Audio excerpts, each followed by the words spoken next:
whenever he pulled out to summon Lathander, he ripped this off.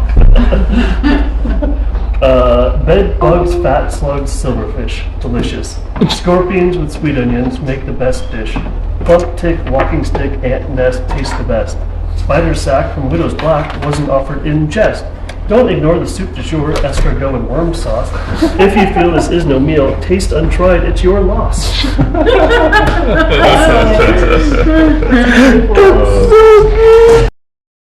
So, why don't we do a really high-level recap, and then I didn't need to bring that over here. What's a high-level recap? Just like a few sentences of where you are and what's up, and then we'll get into the specific moment. Ow, Law Blood, Delayed Fireball. Yeah, that was fun. Genocide, War Crime, We Forgive You, Hard to Split, Trouble, Yeah, very much trouble. Learn Some Things, Unknown System, and then It's a Trap. Admiral Akbar. Samson bad. Samson bad. Very, very, very bad. Apparently. Well, actually, I still don't know. They have their own agenda. Yeah, and I'm not wholly understanding what it is per se, but it's okay. Mother, what are you doing there? Oh, I had another idea though. There. Always have ideas. Look over my shoulder. We learned more about the pre-collapse.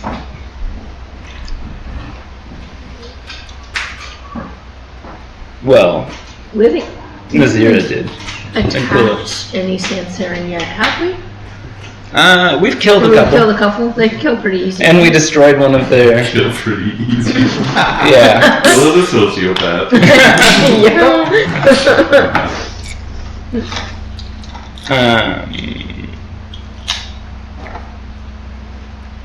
I don't know. It just seems like the destruction of one of the cocoons didn't necessarily kill anybody. Since they're all like in a collective mind sense in the ether, that we didn't technically murder anyone. Yeah, last session you learned more about the Samsarins and their state that they exist in. They described themselves as being in a self-contained psychofrat. Yeah. Where every part of the whole is, or every smallest part is, you can restore the whole from the smallest part. Effectively, is what they were saying in reference to having large swallows of their cocoons being bludgeoned into fluid by Zero. Right. So they have been wounded for sure, and perhaps their capacity somewhat diminished. But there were no individuals who were slain, as they, We don't really know how that works yet in terms of sort of the hive mind side of them. The shared consciousness. It's a little different than hive mind, but yeah. I think that Gray and Beepoop gained quite a bit of insight into kind of that as well, finding that they do not exist in as a singular entity or mind. They merely share basically their minds with each other, creating this communal space where they all can exist and interact with each other's minds and memories and everything. So it's a very strange sort of space they live in. I need dice. I have a lot of dice, if you'd like some dice. Oh, no, just make the numbers up, Mark. I need my... Yeah, it's always the best way to do it. That picture's so creepy. I think it's very apropos to our... It kind of I was is. wondering if there's a block on the corner because of something. Alright, Gray turns into a Oh. queen bee. Use the pheromones to control it all. But doesn't that mean that you would have to make them all queen bees? Or all drone bees? Yeah. Probably agree. It's all a good idea. That's great. And sticking with what your thought was so far, we can get out of this. Maybe. Okay, you need these for elevating I feel a things. little differently than I thought. I mean, it's big. Mm-hmm. We'll see. They've been charisma checks. I'm a very charismatic person. Great can be if he's lucky.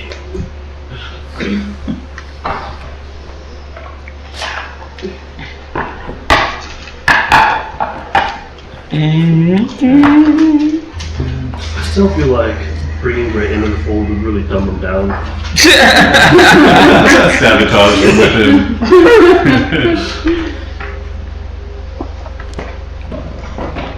Gray is smart where it counts. He's got wisdom for days. That's true. So, yeah, that was a great, reminder of Keisha. You don't have anything in that bag, do you? Not that she could eat. Oh, I'm sure she could eat it, but does she have the willpower? Yeah, anything else that you guys want to discuss or recap? Any questions people have? We talked about a lot of crazy space magic and psychic and ancient arcanotech bullshit and stuff. So if things that you think like we talked about but just aren't clear, feel free just to, we can talk a lot of character here and just clarify So some things. just refresh for me. So they brought Rafa in and then put the Crawling darkness inside crawling of it. darkness inside of it, and we're gonna shoot it out, but then that never happened. Mhm. And also the unraveling happened around the same time. Seems like. And that crack that they made in the shell that was protecting us from the other, was it? Were the kids saying that that's what let the illithid in the first place?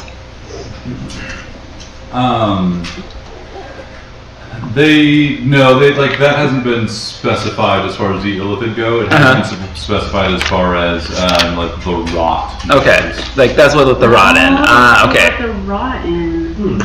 That makes more sense. And am I correct in assuming that when we dropped that ball and down into the earth of the giants, that is going to somewhat heal that crack in that extraplanar, extra in-between worlds thingy? Yeah, you think that from what you guys have been able to tell, the seeming purpose of that, that bullet was to be part of a system that could restore or repair or something, that shield around the system. And that's why the tablets were erased in Beep Boop's head. Maybe? Okay. Which means we can trap ourselves Objection. Speculation. I'm always speculating. Now, am I right in remembering that it was the deep mind that manipulated people into putting the crawling darkness into Rafa? I think, yeah. I think that's what was talked about That's what I thought. with what's her face. Okay. Oh, sorry. Did you hit your own head? And the gods left because they were worried about the protection around our world, separating our world between us and the far realm getting fractured or coming down. Yeah, specifically the constant fighting between these deific forces and stuff and their minions was too much, it seemed, for the very fabric of the material or the material realm or the universe itself. there was like weird stuff going on, and they, at least some of them, became very concerned that their continued wars and stuff would crack or fracture the very like structure or something of the universe. I mean, maybe just not fight so much, but. That's not how gods work. Yeah, Sorry.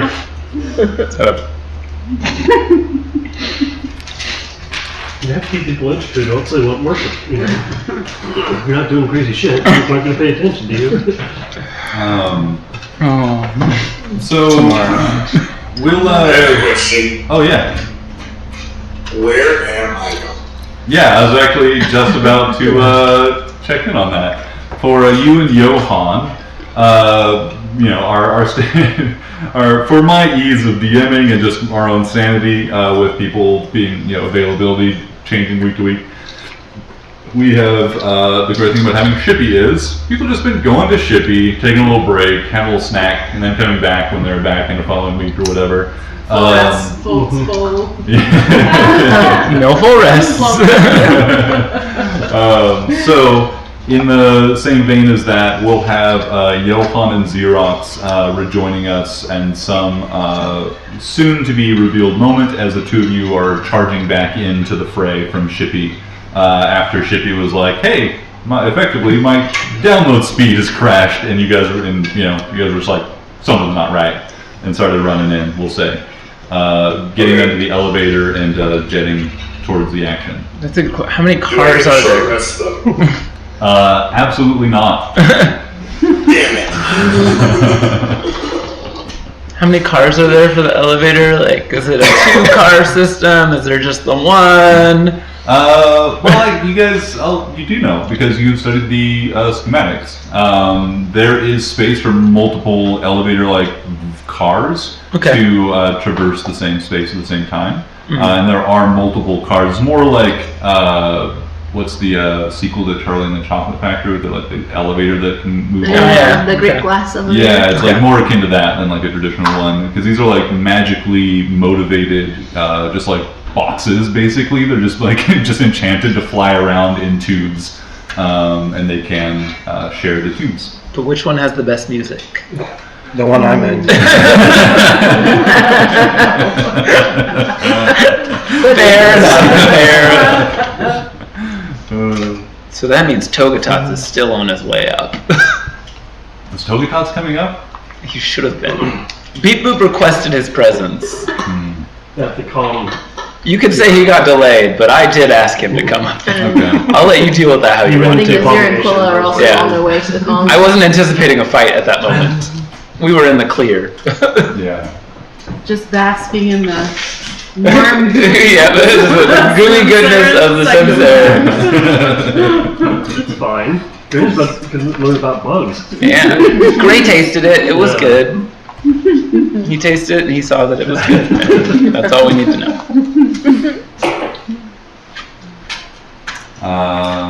Excellent.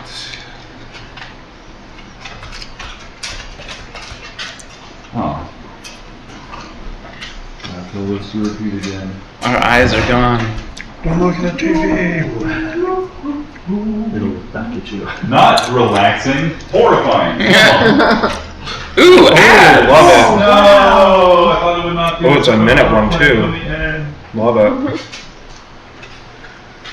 All right, we got 2 hours on the clock. Done. No breaks. No breaks. Okay. So, any other business before we begin? I'm scared. How far Your away are mind is we no from longer- any type of entrance inside this cocoon? Because you said it was like closing up. The door is closed. Your mind is floating free. Your consciousness is floating free from your body. You're still like probably vaguely aware of your body, and it doesn't feel like it's like suffocating or anything like I described last time. Like, how big was this cocoon thing that we saw from the outside? Oh, big. Yeah, this is like roughly the Okay. scale.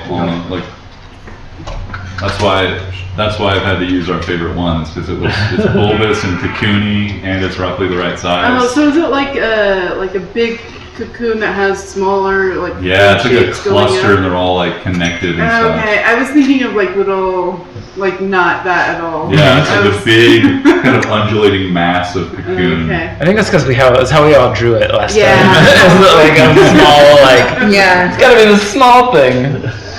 I'm gonna have to reimagine my drawing. Okay.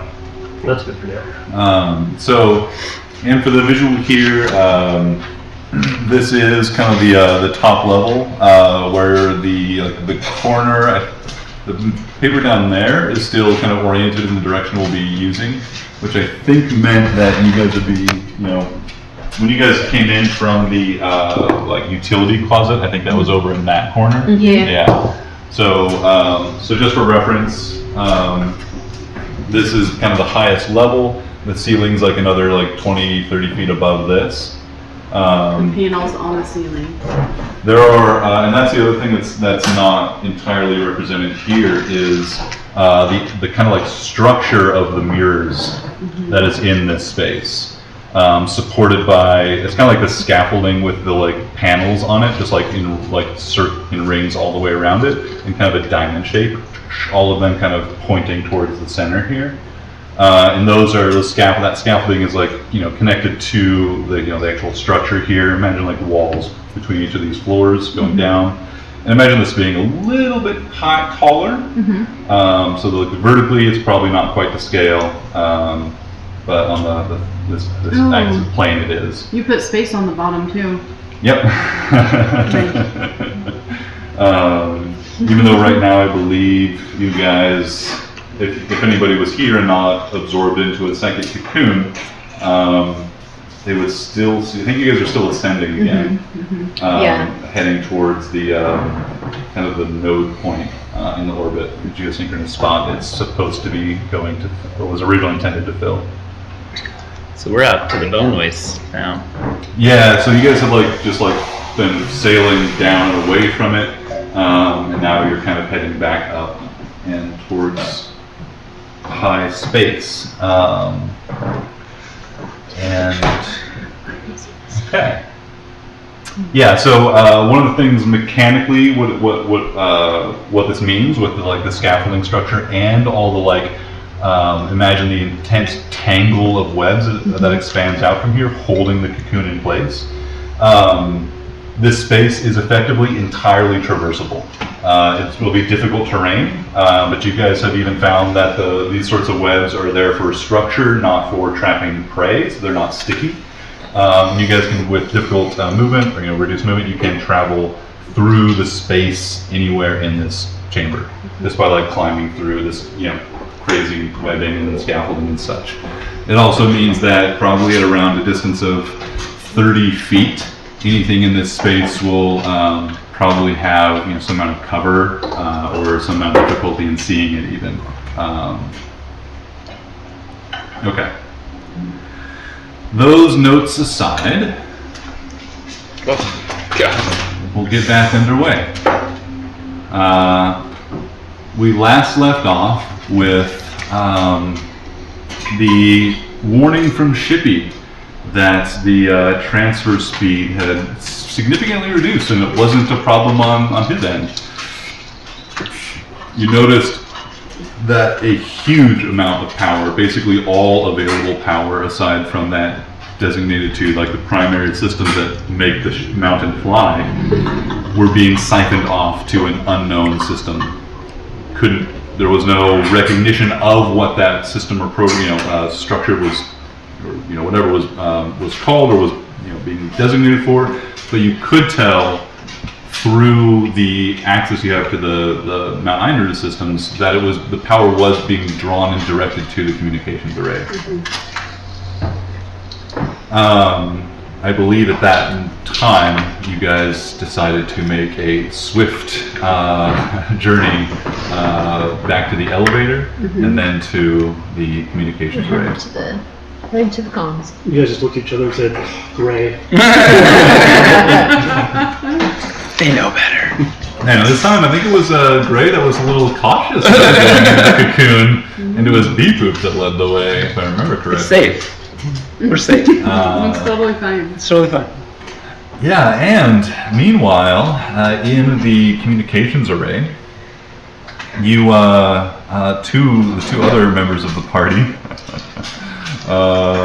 decided to follow a Samsarin, ask if you could follow them into the cocoon.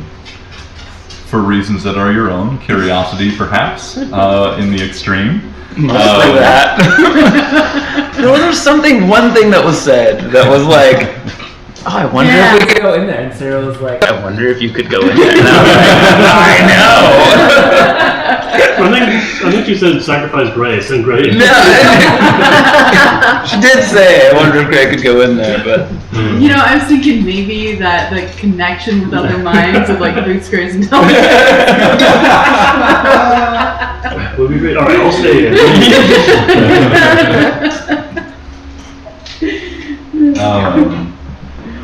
And so you ventured into the cocoon, the two of you. You were able to interact with a great chorus of consciousnesses laid bare in the form of strange dancing lights and such. You saw each other and the strange ways that your minds interpreted each other's presence and tried to make sense in visual and other sensory terms what it was experiencing psychically. And so it's kind of horrifying, but still kind of still had that element of something divine in it, with Gray's changing forms, always sprouting like horns and carapace and flesh and teeth and fur, and Bee Poop's constantly changing, inquisitive mind, a puzzle assembling and solving itself, and then a new problem to be found and solved after that one. And your mind's just adrift in this place. At some point, the two of you, one after the other, became aware that your attention was being drawn away from the fact that the way back to your bodies, the way out of this space your minds are adrift in, is being closed off. You were being surrounded and hemmed in. You also found yourselves drifting apart from one another, but struggled to return, your minds at least, coming close again to each other. Your bodies, though, hard to tell where they might be. Oh, damn it. So, we'll begin, I think, with the two of you, Quilla and Nazira, riding the elevator with all haste, having gotten there just to hear press the button, wait for the doors to open, get inside, and hear kind of the little music playing, this ancient sort of synthesized music, magically synthesized music playing and leave this space. You do hear something new this time as you think expecting to draw near your destination, the same place, elevator, spot highest, lowest on the mountain, nearest the comms array. It says, arriving at destination, please exit right. Oh, fuckers. Moments later, the elevator door opens. Only half of it this time. Half of it, remember this is a wide door, probably 10, 12 feet wide. Half of it open, 6, 7 feet. The other half remaining shut. You can see it's as if the elevator is only, like, instead of being fully centered in its opening, is just shifted off to the side.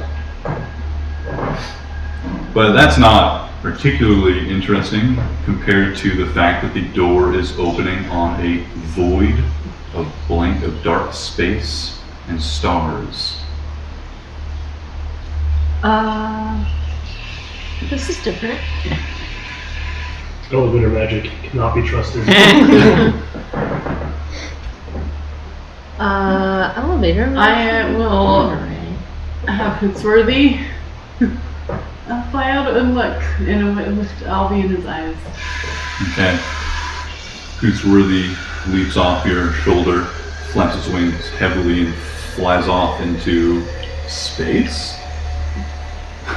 Seems to pass through or past the threshold of the door, and the stars are swallowed.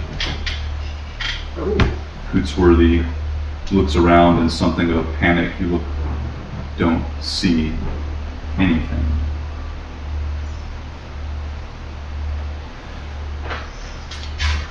Do we still have the tablet? Can we see like on the schematic where we are, or is there a chart on the elevator that shows? It's not like a live map, but you suspect that you're in the same spot light as up before. buttons. There's Okay. no indication that you've arrived at a different place. In fact, like your access to the system and its processes is even more assured with Vitaria and Nazira here. Do you have a light spell? Surely I have a cantrip.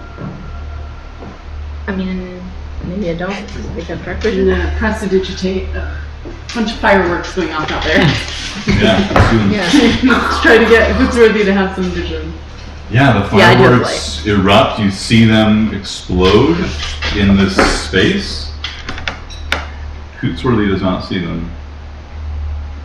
Alright. I think that's extra planar. We don't want to go through that. No. Probably a good thing. Can we,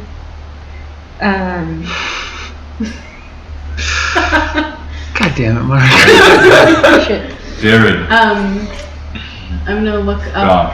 Josh, Sorry. Yes. you are both in the elevator. You've caught up to, we'll say, Togatots as well. That's who you had, you said? Mhm. Yeah, you caught up to Togatots, and both got in the elevator and set course for top/bottom of the mountain, the communications array. Minutes pass as your cage, the strength box, flies frictionlessly, it seems, through the mountain, and you hear, arriving at destination, please exit left. Door opens halfway. You see space, stars in the distance, twinkling.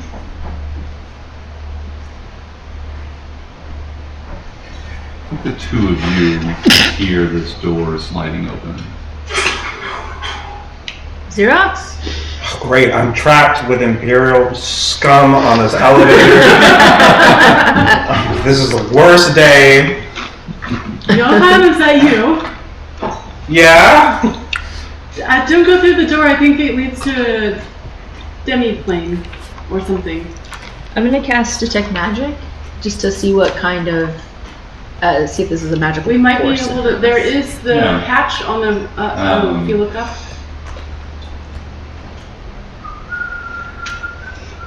There is absolutely like a plane of magic that is kind of obscuring your ability to detect magic beyond that. Mm-hmm. Can I tell what Seems- type of magic? I believe so. It does tell you, correct, Mhm. the type of magic. You see that there is a wall of illusory magic in front of you. So just illusory, not. Would I know if that's a different? It's an illusion. Illusion. It's an illusion. There's an illusion. Do you think it's? I will step back a little. I'm going to examine this illusion with mystery magic very carefully. Yeah, I believe it's an intelligence check Yeah, or investigation check. something like that. I have to look up. Let me look at my. Your examination stuff? I do have an illusion spell.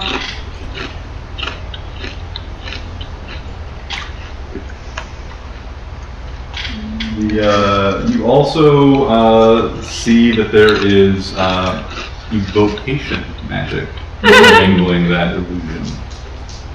And the evocation.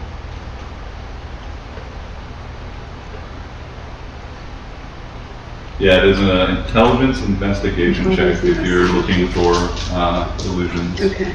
Can they actually hear each other when they're talking? Okay. I will also share with you guys. There's some kind of illusion and evocation of magic going on here. Zera's trying to figure it out. Okay, we'll sit. 26. We'll sit tight. Well done. This space shimmers like a mirage, and the stars blink out. No, there's nothing. Now there is just darkness, an expanse, Okay. Is unknown depth and evocation- distance. I'm gonna go. Is it darkness though? Hootsworthy is still, I guess. I'll bring him back Okay. in. If it's magical darkness. Wait, do Could be you see magical magical darkness? Actually, I'll have Hootsworthy go and see if he can land on where the floor would be. Hootsworthy flies down through the darkness, feeling still at least a sense of gravity, even in Okay. this void. Okay. Bumps roughly, but finds its ground. I think you might be right. Okay.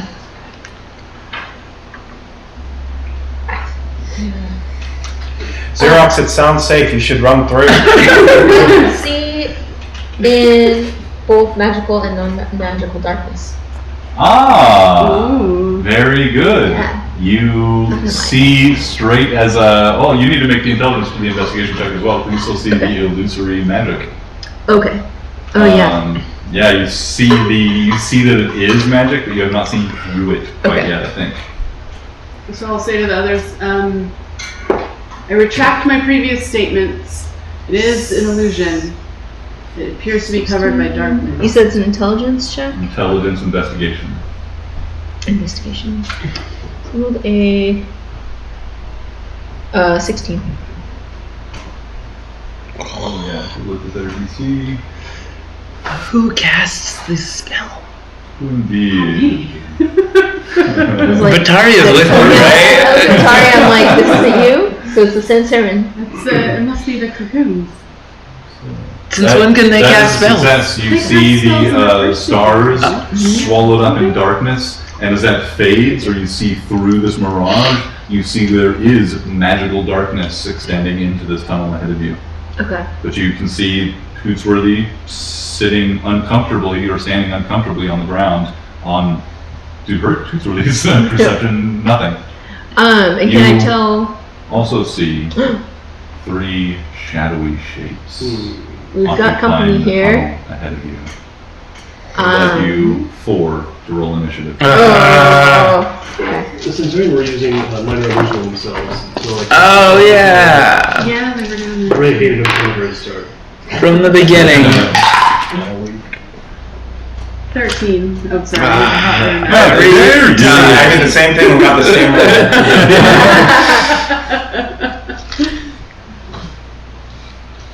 Okay, Xerox, what'd you get? 18. 18 for Xerox. Yeah. Nazira, 13. 13 for Nazira. Quilla, 12. 12 for Quilla. And Johan, 13. 13. What's the dex difference between you two? Who's got higher? 0? I think you have dex, Sarah, so put Johan at 13 here. I have 16 decks. Yeah, we So have. what I rolled just to focus on the. The path. No, at this time, you guys are not. Yeah, we'll be checking in, but we don't. I'll set it up for you guys.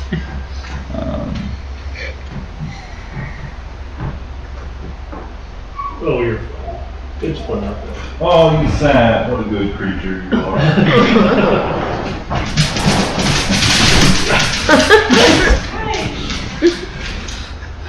All right. So, as the four of you, why don't, now, I mean, you guys have all heard that this is an illusion, so why don't Xerox and Johan, you guys can also just, before the combat starts, make the investigation check as well to see through it. And that will at least help with one layer of seeing what's going on in this space. And I would shout to them that there's 3 figures out there.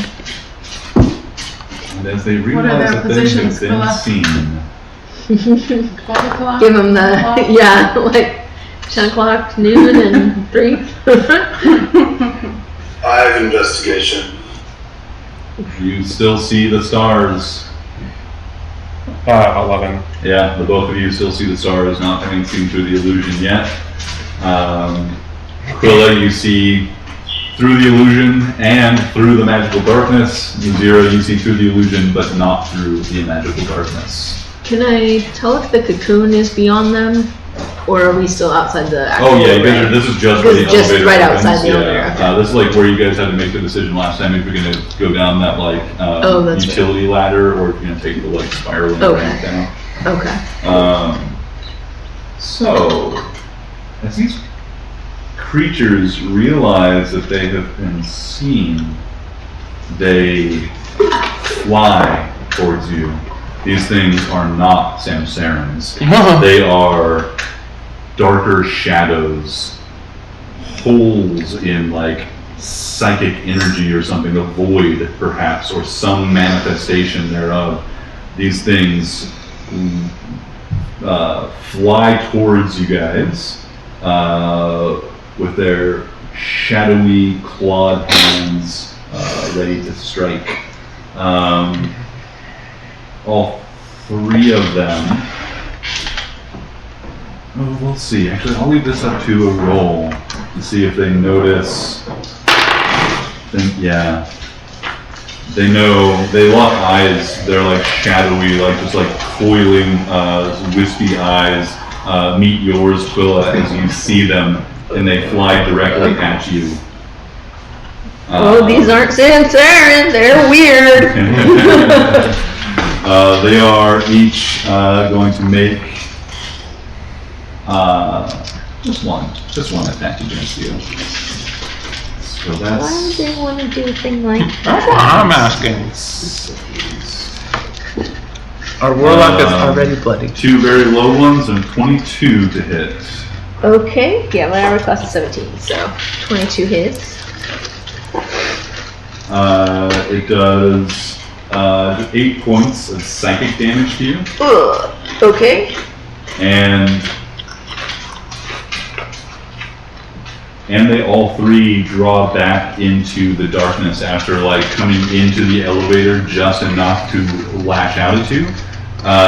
You and Nazira can make attacks of opportunity against some of these if you wish. I most certainly will.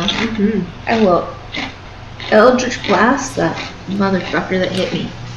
Opportunity attacks are just with Oh, that's weapons. right, just Unless you weapons. have Yeah. Warcaster. Yeah, let's go work that. I don't think I have. Caster, do I? Ooh, that would be That would be cool, but it doesn't, I mean, it's not a Yeah, it super would be common under thing feats. for me.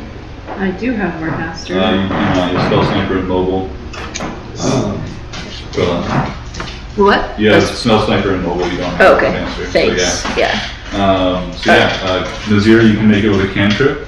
You can make it with your weapon. Yeah, I will.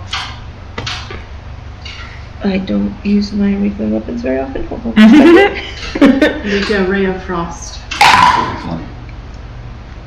15? Okay. Yeah, I'm gonna. Is it reasonable for me to blast them with the bolt my crossbow, or is No, that it's melee. that's melee. You have to have a melee weapon out to, Okay. to even have the I opportunity mean, to I take can that weapon. smack them with my rod. Go for it. 15 damage.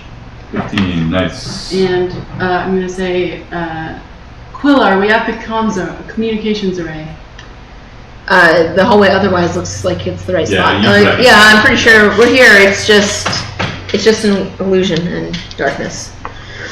And these things. Yeah, I will smack them with the rod. which I believe is a 1d6. That's going to be a 18 plus something to hit. Okay. So, and then 4. Normally I have this as shillelagh, and I can't figure out what my bonus is without it. Sorry, I have the wrong. Be with your strength. It would be my strength. Okay. Yeah. It should be in your action section. But normally, I mean, it's because it's not set as a weapon. It's just the wrong. So I rolled a 4, so then plus my strength, which is 0, so 4. Cool. Give it a little bonk. Actually, my strength is -1, so 3. Yeah. You will be, your honesty, you will be blessed later.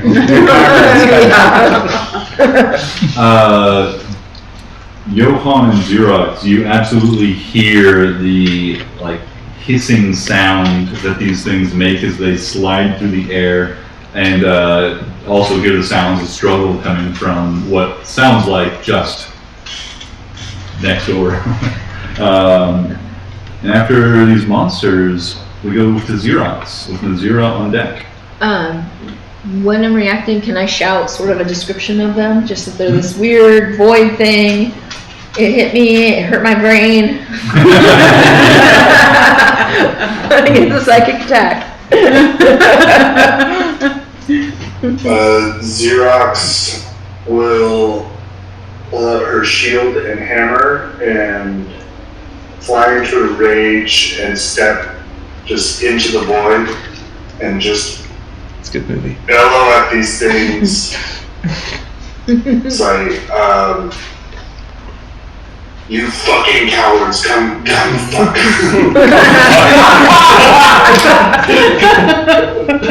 And then she will take the dodge action. Oh, nice. Yeah, why don't you give me an intimidation check. Alright. 17. Yeah, you are surrounded by darkness. You don't know what happens, but you bellow out into it and hope these creatures have heard you and will target you instead of your recently exsanguinated companions. Right. Awesome. Anything else? That'll do it. Alright, Nazira. Alright, so is there a control in the elevator? Mm-hmm. Okay. I want to access the, what I want to do is talk to the Samsarans, so like going over the PA system or whatever, Yeah. and say, Samsarans, before you do anything, let me ask 2 questions and make one train of thought. They're not sensing. That sounds like 2 actions. Yeah, you can. I mean, you can voice this much. She means before you like connect, before you ascend. Yeah, you can yell this out while you have this intuitive connection to the mountain at this point. You can yell this out and be just part of your normal action. Okay. But of course, if you are waiting for a response before you act, okay, yeah, you yell this out. You in your mind, you just use the power in your voice to activate the system while you were yelling this into the elevator. First question. No. You get to say this much. It's free. Going further is going to require an investment. My action? Yeah. I will use my action. Okay. First question. From whence did the fixation on the far realms specifically as your target of ascension first arise? Second question. Article 1. Section 3. Are there gaps in your histories? They've already said that there are. They haven't said that to Najera though. Oh, They said that to us. So she's true. created a chain of Thank you. arguments to lead into her primary thesis. I love a great little argument. It's really good. It is really good. Brings me meaning to D&D lawyer. All right. Yeah, you Three-footed stool. spend your turn, your action, your intent this round, setting these questions Cheat. to the Samsarans. The second question isn't quite finished. Can I Oh, use? yeah. Information in history is missing from all over our world. From the deep caverns of the dwarves, where they keep their tomes most meticulously carved in stone. Turns over. Alright. Alright. I will continue next turn. Yeah, I think this is. Give me a persuasion roll to see help. My best stat. Yeah, Can we hear her? Yeah. That's- oh, I don't know. a question that I'm solving. Okay. So far, persuasion is 8. 8. Willa, I need your help. Have you not seen this? You know, also this is just an introduction. It's gonna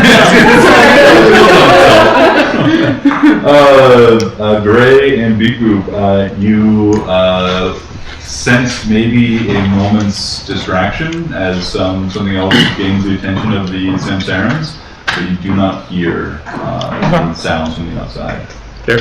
Or nor echoes of their thoughts or their thinking as they receive this input now, because you have. They're hiding from us. We are part of the collective. No. They are absolutely hiding and You're putting gonna you in turn a now. closed space.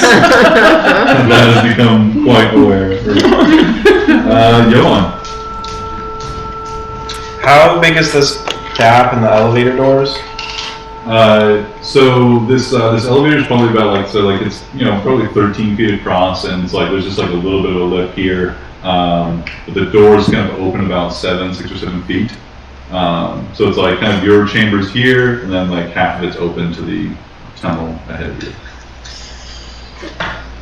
As these two elevators have basically just shared this portal, so you can scrunch that.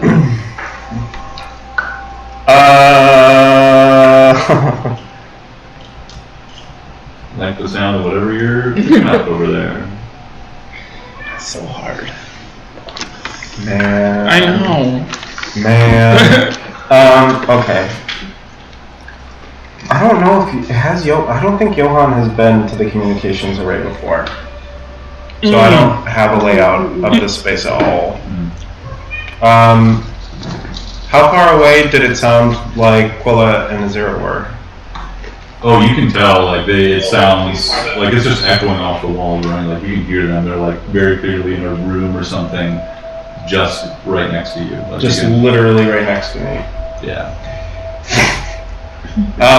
We shouldn't do that then. Okay. Exiting doors to the left.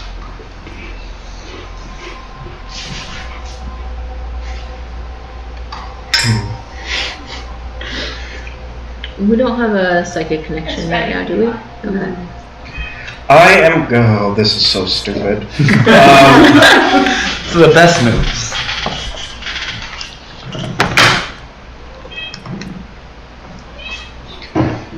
They're in front of me, with the doors open, they're in front of me. They said exit to doors on the left. So orientation-wise, do I feel like off to my left is open space? Okay, so I think that through what you can see from your elevator, and it's opening into what seems like open space, but have at least been told it's an illusion, and that you've been told that it's an illusion, that you're at there's a tunnel ahead of you. So you're in this chamber here. You can see everything inside the chamber just like normal elevator, but you can't see anything inside the tunnel ahead of you. Half of this chamber is now open to that space. The other half is just basically a wall, basically. I think that you guys are all familiar enough with, I'm giving you some of the benefit of just the schematics knowledge that they've gained. So you, I think the best way, I feel comfortable just revealing that like you have a pretty like I think intuitive understanding that like your elevator and another elevator are sharing this access to this tunnel.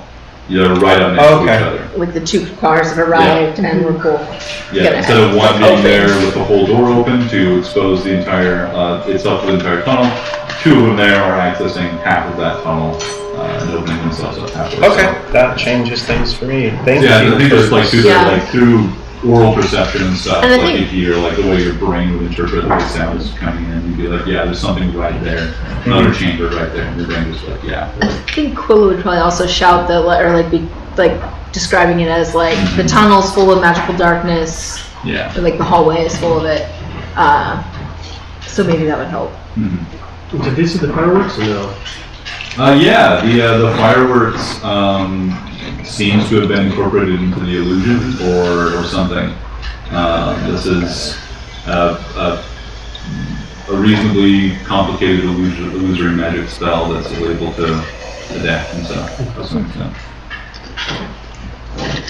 Okay.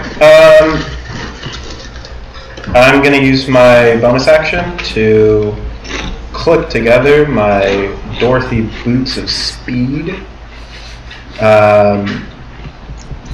And then I am going to follow Xerox. I'm gonna run in. And I am going to,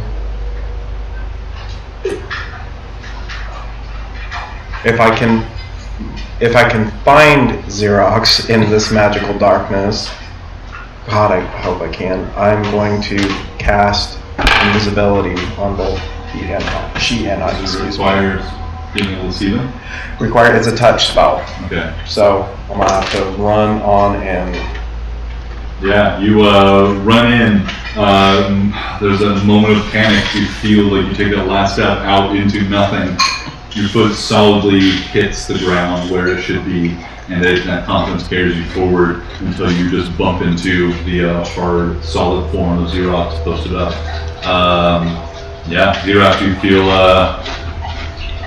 companion, just, you hear and are expecting this. And, I'm not going to make you like swing at them and it's just surprise or something. You can tell that your companion's approaching from behind. Still casting and recognize them.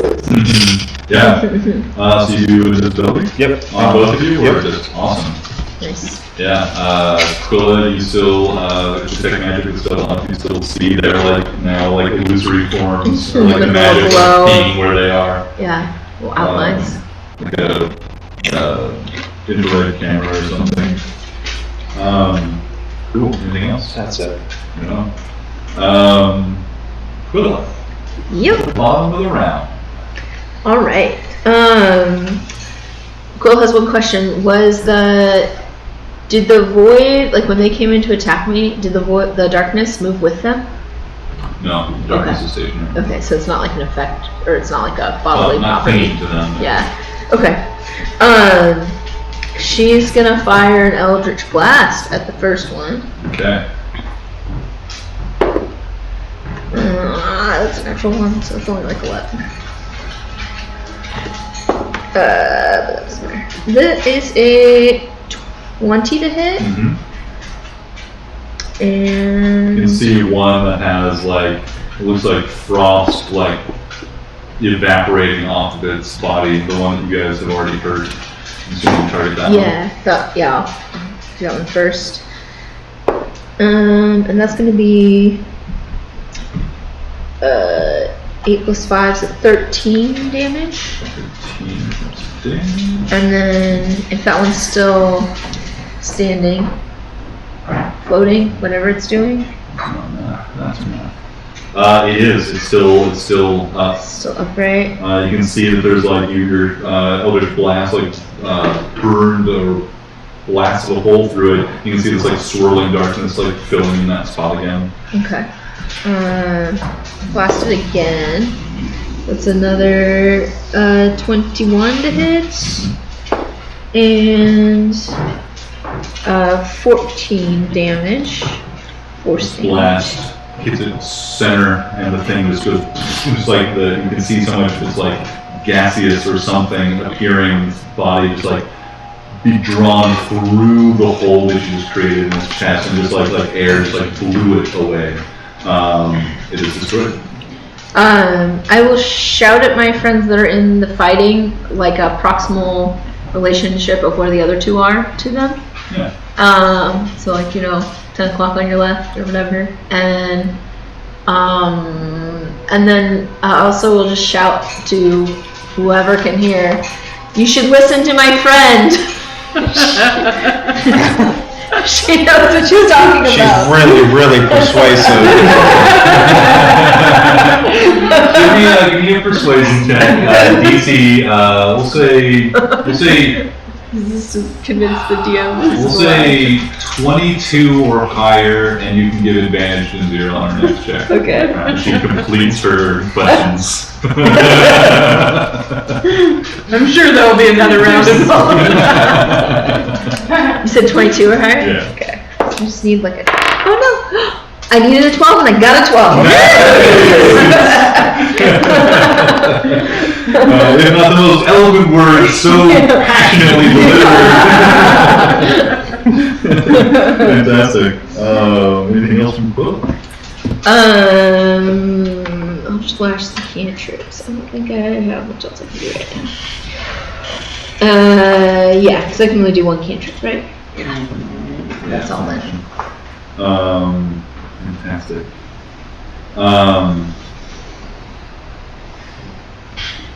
Beep-boop and Beep-boop. Ray. Hey Mark, what's Victoria doing? Oh yeah, Victoria's here. Victoria gets to fight. And not to give you too many things to do, Oh yeah. but Togi is there as well in the elevator with Johan and Zira. Right. Happy to take over for that. He has not figured out the illusion. No, he totally, definitely is not. Oh man, okay, so we'll do a quick roll. These abominations must be purged.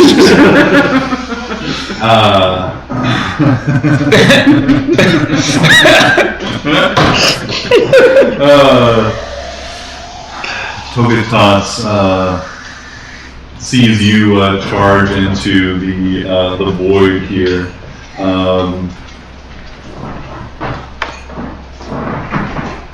And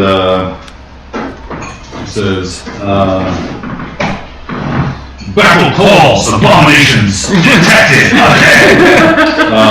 and charges into the darkness as well. Togetas prepares Quilla, probably the only one who can actually see this, points out their arm and something that you've seen in their body before, especially when they were still mangled before you guys repaired them and stuff, and then killed them and resurrected them or revived them. Really killed Part of their arm just like pops up, and a gout of flame pours forth into a large cone ahead of them. Togetas couldn't see, but went with a big AoE flame attack because that's how Togetas deals with abominations. I'm gonna make a quick little roll here. Oh, my big die's not here. Where is it? It's the best one for show. Damn. Okay. I like it, but Little die. Say on a 10 or 11 or higher, Togetas does not hit anybody, any of the friends, and a 5 or lower hits both of you. I take it back. Togetas is Natural 20. Yeah! Togetas in the darkness hears the voices, hears the magic, comes out, just stretches the arm forward, and you guys, even through the darkness, you can like almost see the dark takes on like a lighter tone of black as the flame erupts into this space and washes over these two. so good. God, I've been waiting for Togetas to fight for a really long time. I wanted this. It's everything I wanted. All of our hirelings have finally paid off. Yeah, killed a few, resurrected one. It's a hard life for you, hireling. On the big company. You hear this like squealing sound as the flame washes over their strange gaseous darkness bodies. And there's a bonus, no allies were harmed. Definitely a win for Toby Fox. And you wasted a nat 20, even better. I'll put Victoria here at the bottom just because, I mean, it's in the 0 initiative roll anyway, basically. I mean, And I makes forgot sense. her. Victoria's going to stretch out a hand, speak a few words, and the darkness is dispelled. Yay. Excellent. Revealing 2 allies are not seen as they are invisible. But you see Togatos and the last guttural elements of the flame pours out of its arm, and then sinks back in, and Togatos begins to charge forward against these things that are now visible. They recoil at the absence of their darkness, but these 2 remaining things, as the flame and smoke burns off of them, are still standing in this hallway. And that will, so now we go back to Gray and Deep like I had intended, after we got back to the real bottom of that round. The 2 of you have come back to some amount of proximity, at least with your minds, and together are aware of the fact that you are being enclosed in this space. That you are becoming aware that it is not obvious where your bodies are, if such a consideration even makes sense in this space, nor how to direct those bodies to an exit of this space. You feel an immense pressure building. The Samsaran minds that have arrayed themselves around you, you thought at first just to welcome you, to all be able to see and interact with you from a safe distance, and maybe that was part of it. But the other side is a cage of some sort. And you can feel even through that there is an immense pressure mounting outside of that cage. More of them are behind them? Behind or outside them?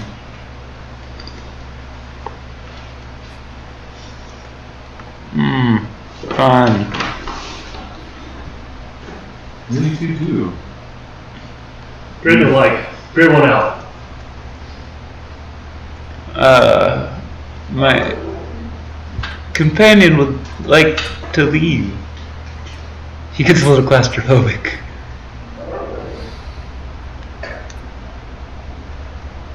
The shimmering and dancing consciousnesses arrayed around you, you hear them and say, no, we will leave, you will stay, you will stay. Wait, what? Where? We will keep you until it is done. Until what is done? Exactly? Transcendence. To what? Transcendence to where? Beyond. We're just gonna see if you could move an arm, if you could feel lifting an arm, if that's possible. Why don't you give me a wisdom saving throw?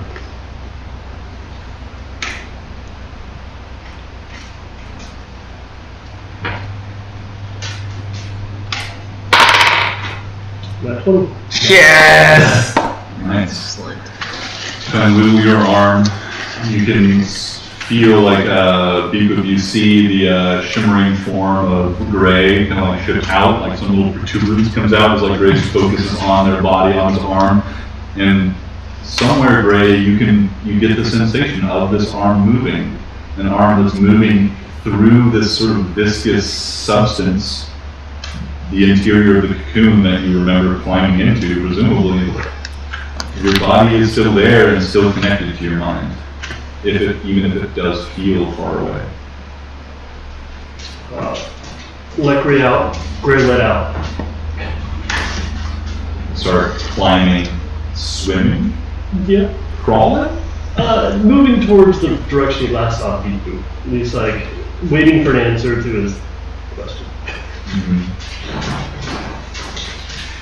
Yeah, you, I think, realize in this that as you begin to struggle, you feel sensations of your body, and you feel the environment around it growing thicker, stiffer, beginning to resist as you scramble and claw at it. Gray would like to cast. That's summon insect. And pull out that centipede that he got in the mines. Yes. And make 10 of them. Are there local components to this? There are vocal and somatic.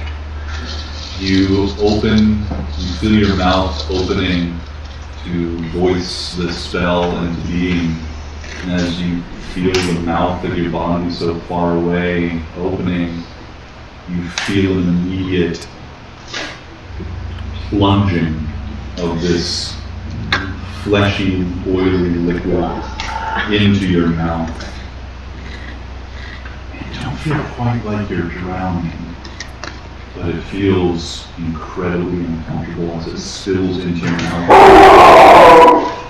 Why don't you give me a Constitution saving throw to see if you can manage this spell. 16 plus, I'm guessing dirty 20, let me verify. Verification not needed.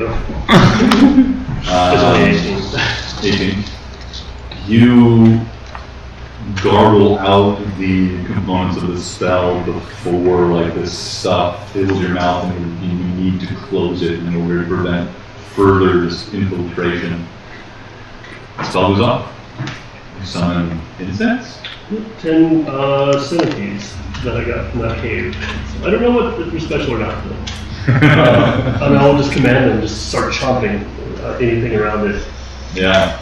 The 10 centipedes spring to life will go immediately after you and begin like trying to devour their environs, and they also begin. You can see the like strange little like wisp of consciousness that's they're like these little like elements, little spirits are effectively like sun from the like Feywild, like are animating these things to some extent.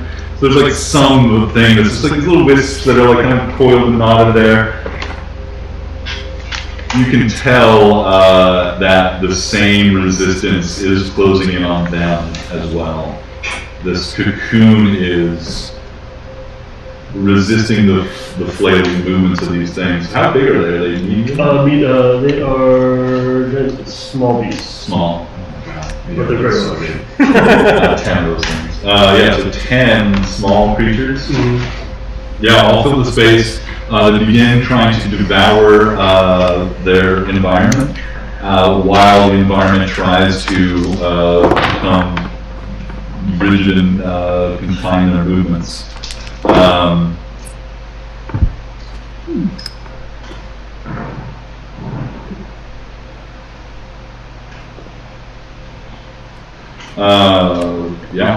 that happens.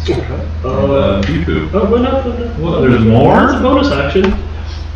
But so was the check to move your body and struggle. That was an action. So if there is more you want to do, what is there? I'll bring it in, but yeah. I was going to bonus action into a whale and then follow up with that original idea. Bonus action into a whale. I mean, like as my forms are all like flipping around, like some of them begin to like stay in shape. Like, a giant whale-like or a killer whale-like creature? Yeah, absolutely. I will also consider what that does to the cocoon in terms of its structural integrity. But your body, you feel the arm shrinks in and then expands back out into an immense flipper, and your body transforms into a large huge beast. As I begin to thrash about, removing the oily goo from my blowhole. Fantastic. Oh, that's great. And echolocating to see if I could try and find the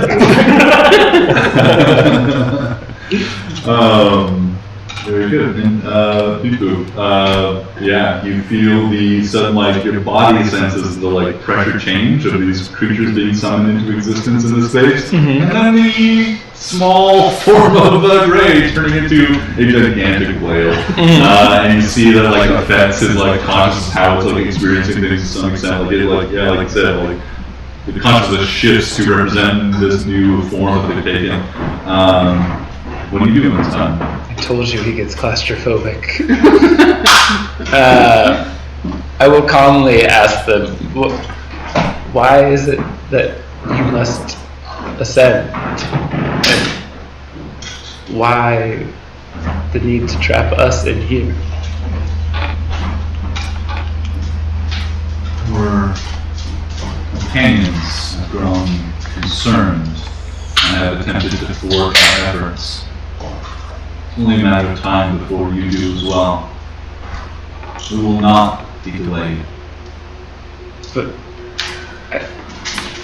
I see no reason for us to stop you from going. Then you will have no problem enjoying the wait with us. It won't be long now, moments. I don't like not being trusted. You have not earned our trust, and we have waited too long for this moment. You can earn it by waiting patiently and telling your companion to do the same. You will come to no harm. Once Greg gets started, he can't be stopped. I'm sorry. We I will will do what wait. is necessary to ensure our transit is secured. Excellent. And I'll wait, but I do want to see if I can connect to my body and just think about how I feel taking out the Dark Star would affect me. I want to think on what I think that might accomplish, knowing that. I know that they absorb psychic energy and are using it, so I don't know if it would cause damage or a boon to them. Yeah. Well, let me first give me make this, make this more of a mind connection. Yeah, I'll go with wisdom again. Wisdom saving throw.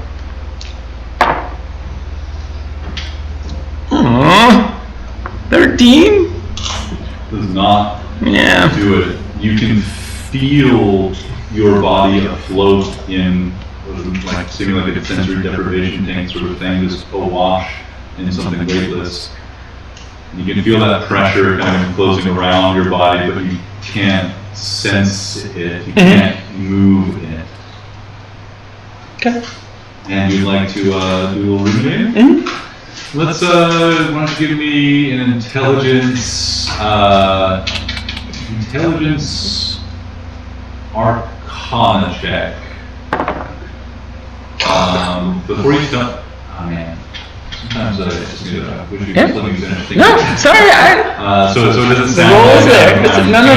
Hey, we're good. Yeah. So it's deciding if I wanted to give you your proficiency bonus or advantage based on your familiarity with what you've learned so far and what's going on. Finding loves advantage, we'll just do that. Yeah. Still keep that roll. Where'd it go? Where'd you go, roll? I'm bad at waiting though, Mark, so. Okay, 20. 20. Dirty. It's hard to say because you're not sure if the type of psychic energy coming from the shard is inherently destructive. Because like you guys have been in this mountain with psychic energy swirling around you, presumably as it's absorbed and modulated through the mountain without negative effect. So maybe it's just an issue of volume, or maybe it's an issue of type. Okay. Well, the 20, you are reminded of the amount of power that this mountain is capable of generating and manipulating. And that if these Samsarans are pulling even, or if the Samsarans are pulling a large portion of that, it's a mind-boggling amount of energy, and maybe this shard would just be swept up in that. Like it's psychic energy also. So it's you're not sure if it would feed them or harm them. Yeah, that's like right on the edge of like the risks, I think, and it would really like there's I think with the 20 you're looking at a flip of the coin. You might be, I think with the 20 also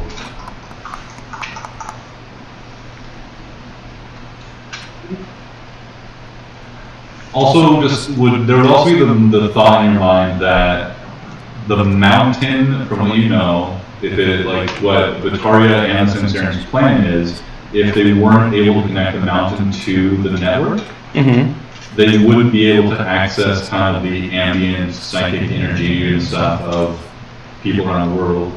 So it would mean pulling that from a smaller pool of available minds. And that would be destructive.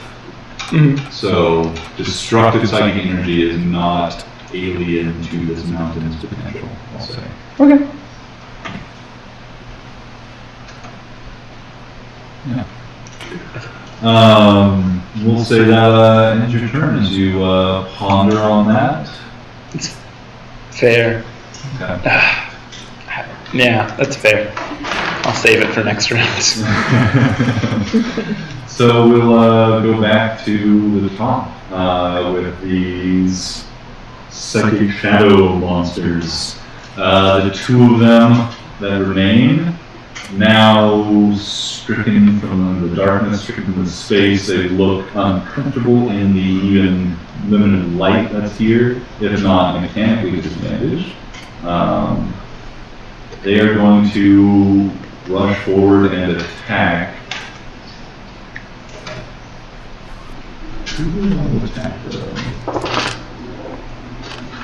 One is going to claw at Tobitas, just unleash this fury of fire. It misses, you can see the claws rake through Tobitas' metallic and synthetic exterior, and the claws go through the flesh, or what would be the flesh of his body. But he seems unfazed by it.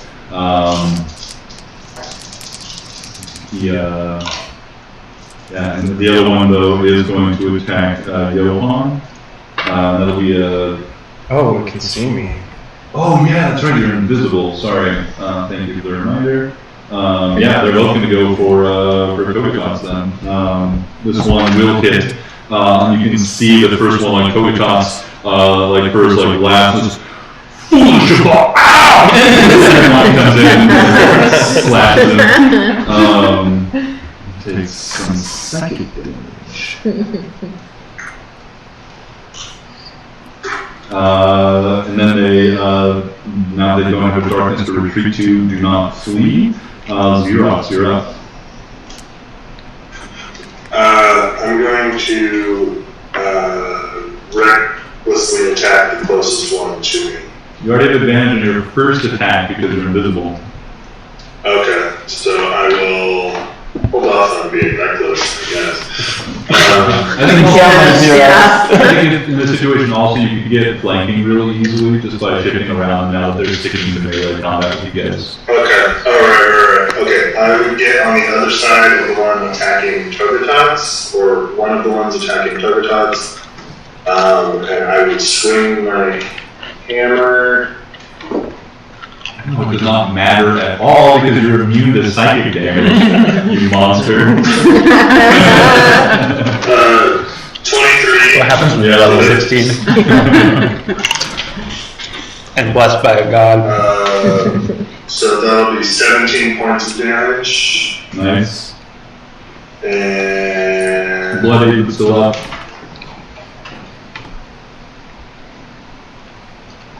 And 21 to hit.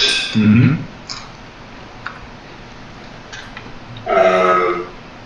10 points of bludgeoning damage. A middling strike for Xerox leaves this thing heavily wounded, but not destroyed. It's still barely maintaining its like strained, wispy form, but it is leaking, unlike the other one that's only moderately wounded. Anything else from Xerox? That will end my turn. Right on. Zero, you have on deck. To the oral history.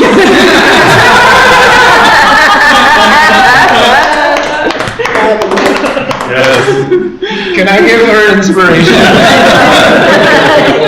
No, that's so well. I did have an idea one. I'm sorry, go ahead. Of my own people to the memory banks of Shippy, our ship, to the very books in this library, which I don't know, but I'm going with. I'm assuming. So tell me, have you been affected by the great unraveling as well? And then I'm going to say, the gods left these worlds because they knew that their influence could further fracture the the barrier between this realm and the far realm. We also know that an external creature has manipulated events, bringing in Ratha from outside of this crystal sphere, creating a hole within that crystal sphere, which now acts as an egg.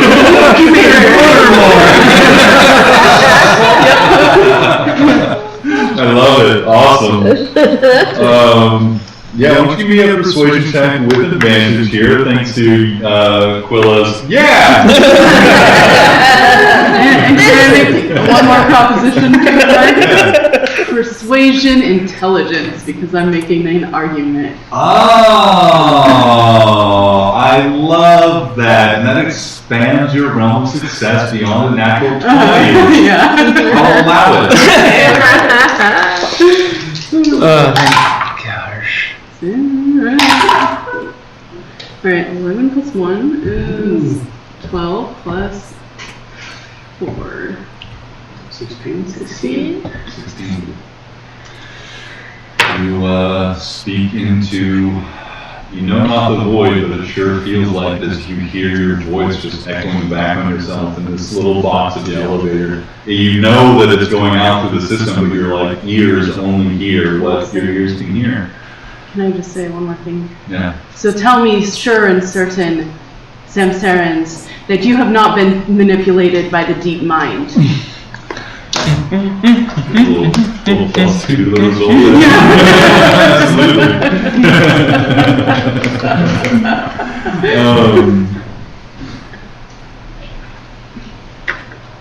There is a shuddering of disunity that Beep Boop and Gray can sense from within the cocoon as the chorus of the Samsarans has met some impasse.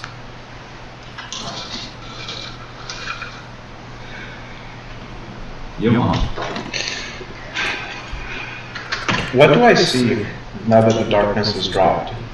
Yeah, you have still not beaten the illusion, so you still see the expanse of space around you and stars. And looking back, there's a light with a doorway with a lit interior, just like floating in space, it seems to you. Leading back to the elevator. And that's behind me? Mm-hmm. And then in front of me, do I see that same... Just, no, you just see darkness. Just darkness. Stars. Yeah, so yeah, you guys are basically, you guys enter this tunnel at the very end of it. So you see just the tunnel ahead of you, you would see the tunnel ahead of you for significant distance. But with the illusion up, all you see is the door that went into the elevator, right next to what you assume is another door that opens to another elevator. You hear a voice coming from somewhere right next to the door you can see of the Zira, moving speed. Okay. Can I try to? I need to see past this illusion because I'm feeling some urgency to go and do something. Of course. Any illusions, intelligence investigation check. Once you know it's an illusion or suspect, you can make that roll. 15. 15. You guys there. Oh, it does! It does make it. You see the stars wink out, and then the darkness just boil away, and you see the tunnel. Okay. It's big, tall, maybe 15 feet tall, like a 20-foot wide, utility, high throughput sort of, Okay.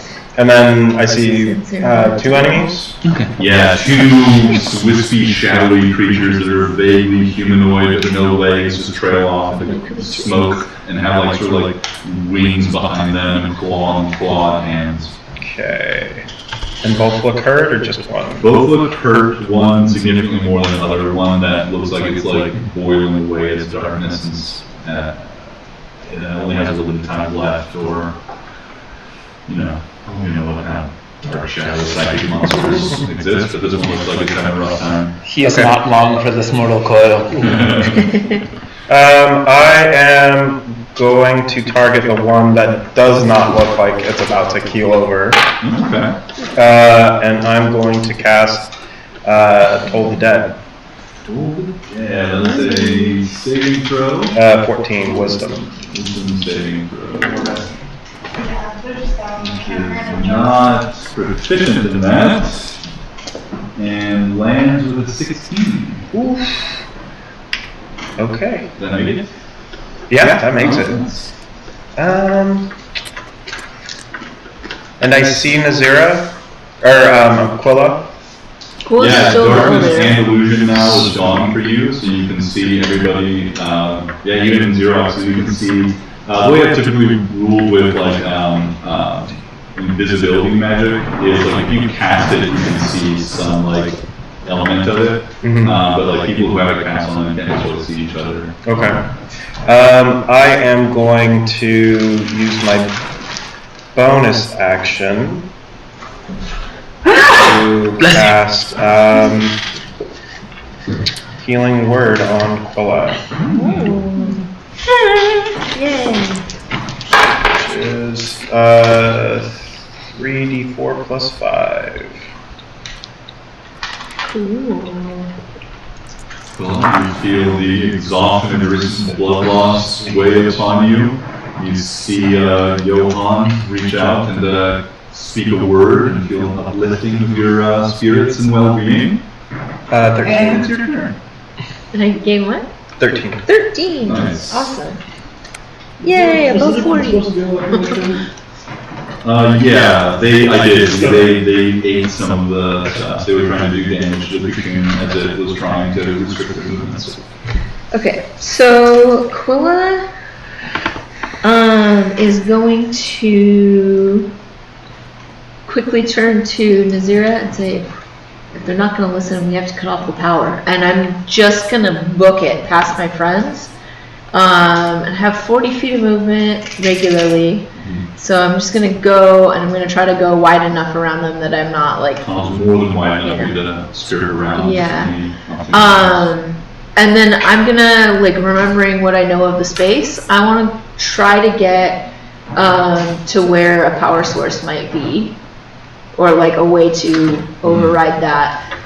So just a note from something that you guys kind of discerned last session was that the system does not understand the power drain that's happening. Right. And you learn that it isn't just like, it isn't a power conduit that you can cut. Okay. Like, the Sanitarians have been like working to, build the system and working towards this moment to make sure this happens according to what they want for thousands of years. There isn't a cutoff.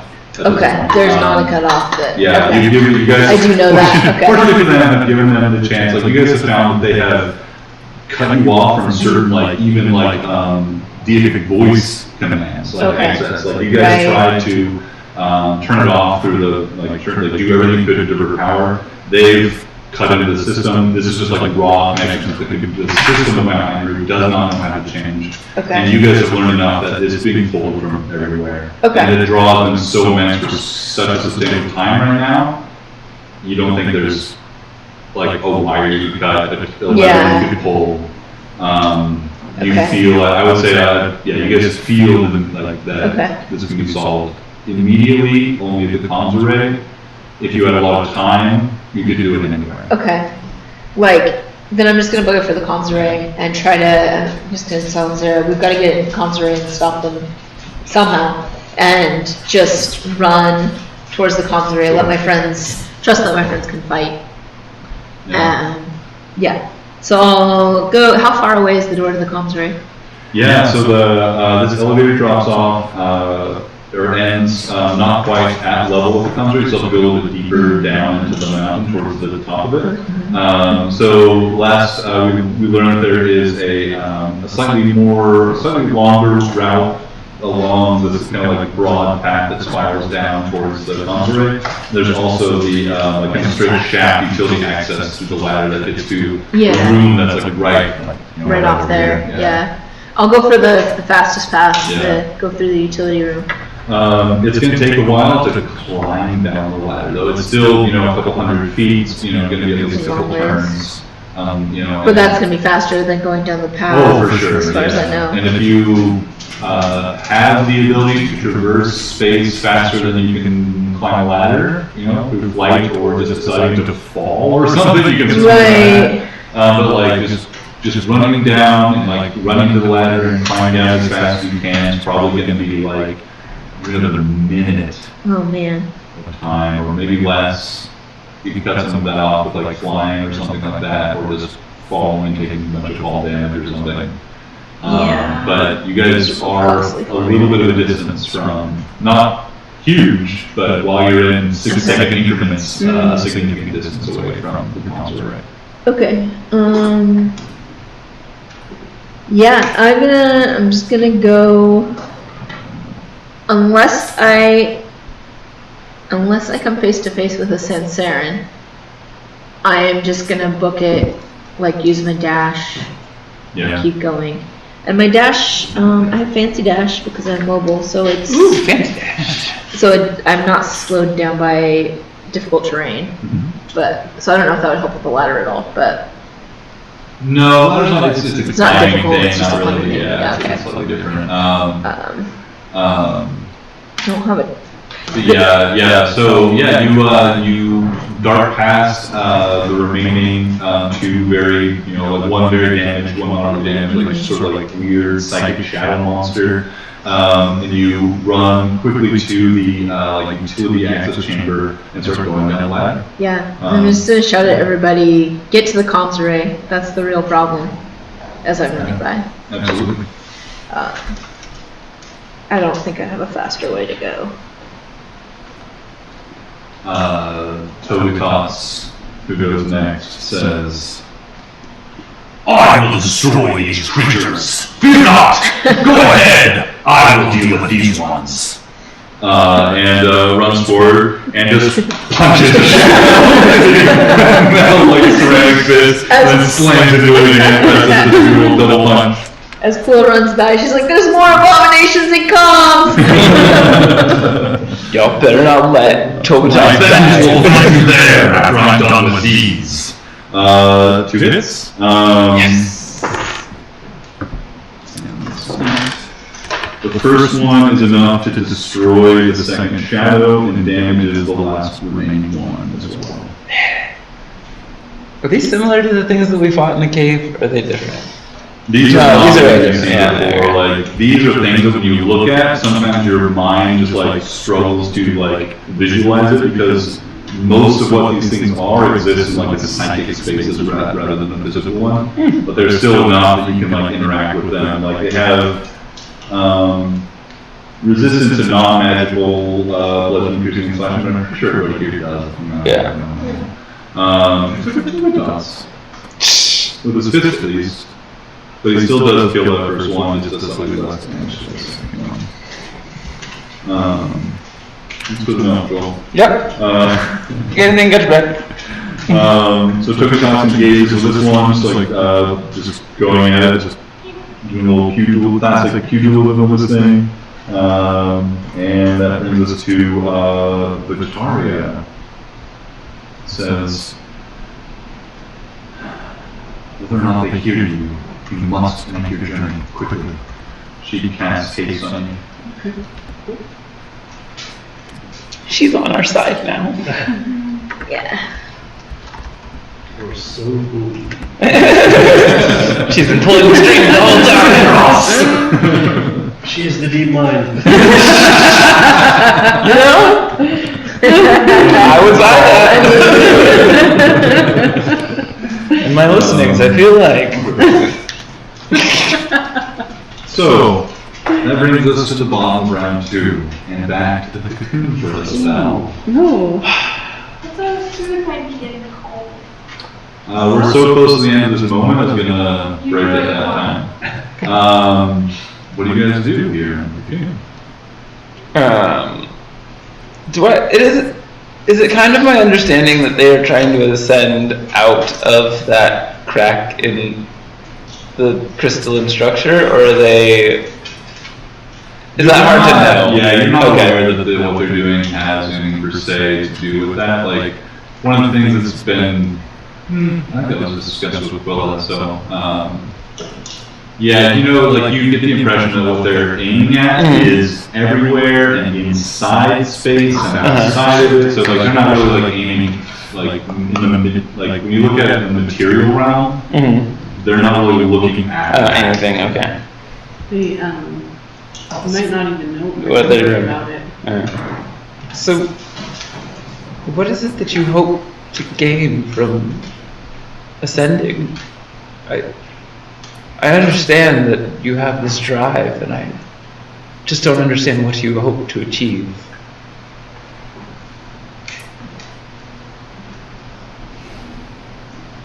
If you were born and lived your whole life in darkness, you would not know what you could achieve in life. We wish to change the demands of our lives, the demands of time and mortality. We wish to make ourselves something new, so that we can see what we may become.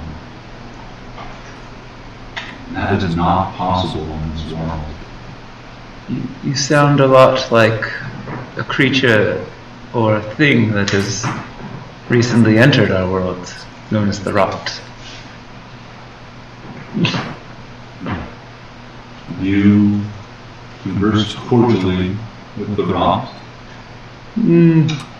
Well, I'd say not so cordially, but we know of what it wants.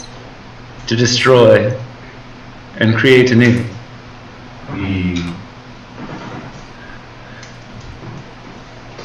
Destruction to create something new is not the same as unchaining ourselves.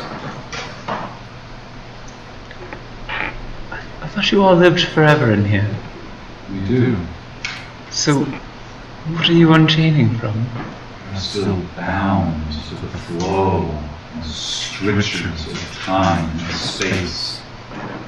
We can only experience our lives through memories. The vast weight of our lives are lost to us. Mere shadows and reflections of what they are. We will have it all.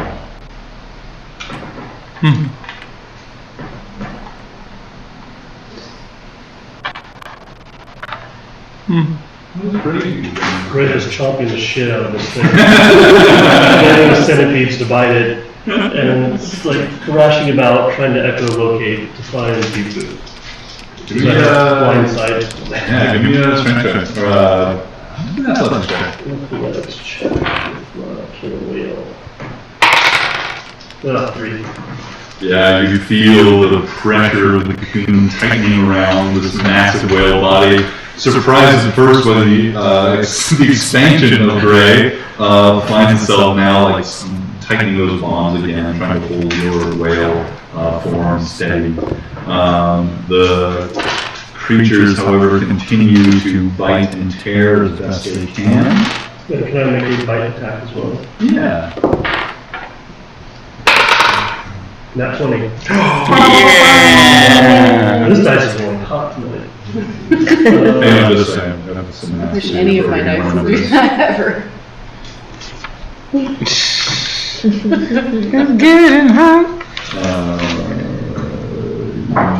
Yes, what do you do? So the nat 20, it's 5d6 plus 4, so it's actually, that's 30 points of damage. Way a light card. 36, 39, 42, 43, 45 points of charm damage. 45? Yeah, piercing damage. Nice. And those are magical attacks. Oh, Magical way. very cool. Is he having any luck with his echolocating? It's blind sight up to 120 feet. Line sight up to 120 feet. Give me a perception check. I'll say this is with, this is disadvantage you because you're in a strange, living, fleshy fluid, not just, a hard rock cave. And because it's perception, it's Gray's perception. It's going to be 7 plus 8, 15. 15. You can sense the cocoon is around you. Like, the cocoon is only so big, and you are now a whale. You are filling a large portion of it. You can, sense probably the edges of it at the ahead of you and behind you. Your body still exists in this space, and it is limited. But you feel also the space resisting every movement you make. My echolocation is like, beep, boop.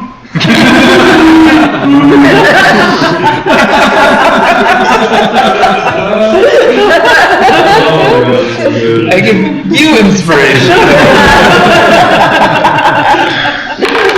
Anything else from you guys before we move on?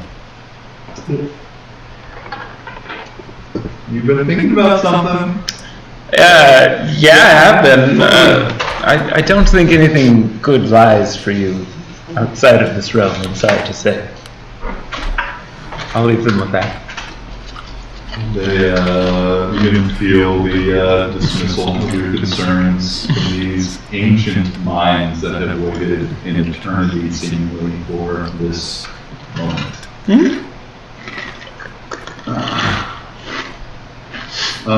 You'll go back. The shadows. The last shadow is still going to attack. Yeah, I think Tokus is doing the job. Tokus is attracting attention, just wailing on it, slamming with his fists, spitting fire at it. This creature He's getting that aggro. takes swings against Tokus, but misses again.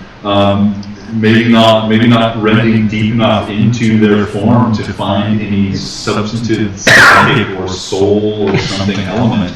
Just running its psychic claws through just inert or otherwise unsentient metal and ceramics and stuff. You should cast Disintegrate. Xerox. Xerox seeing Togadot's, well, yeah, nothing better to do. Seeing Pula dart past us will run to catch up to her. Attack opportunity! It doesn't matter, you're psychic immune, but it doesn't know that. It wastes its reaction. Yeah. You feel the cold touch of its claw, but it cannot touch your mind. Excellent. And I will am I able to catch up to Pula? Yeah, I'll say so. I will use the last of my, I'm gonna use my rage. I'm gonna grab her and just like plummet down this Nice. Excellent. ladder, and I'm going to use my flight, the last instance of my flight, to stop her. That is so fucking cool. Did you remove invisibility, or are you doing this invisibly?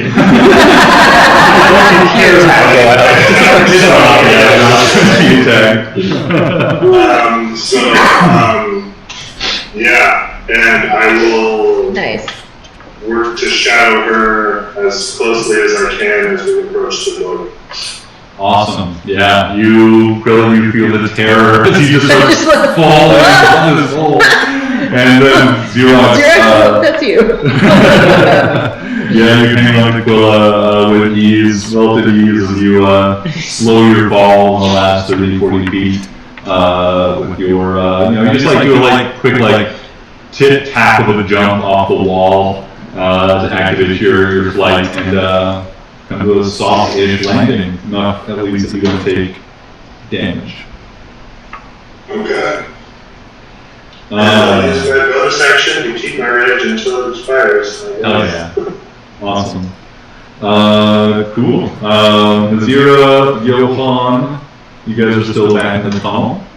Okay. You engaging with the creature or moving past?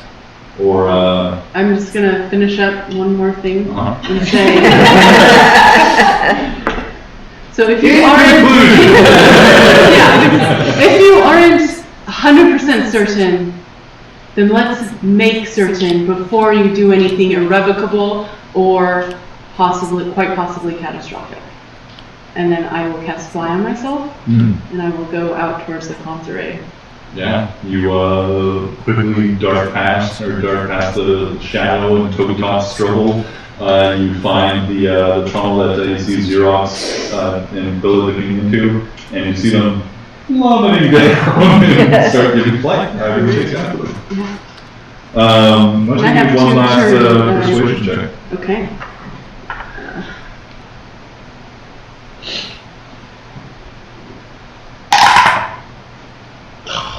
Man, I can't roll well. This is into. Yeah, you can make it. So that's a 9. That's not with advantage or anything, right? No, hold back this time. Darn it, Quilla.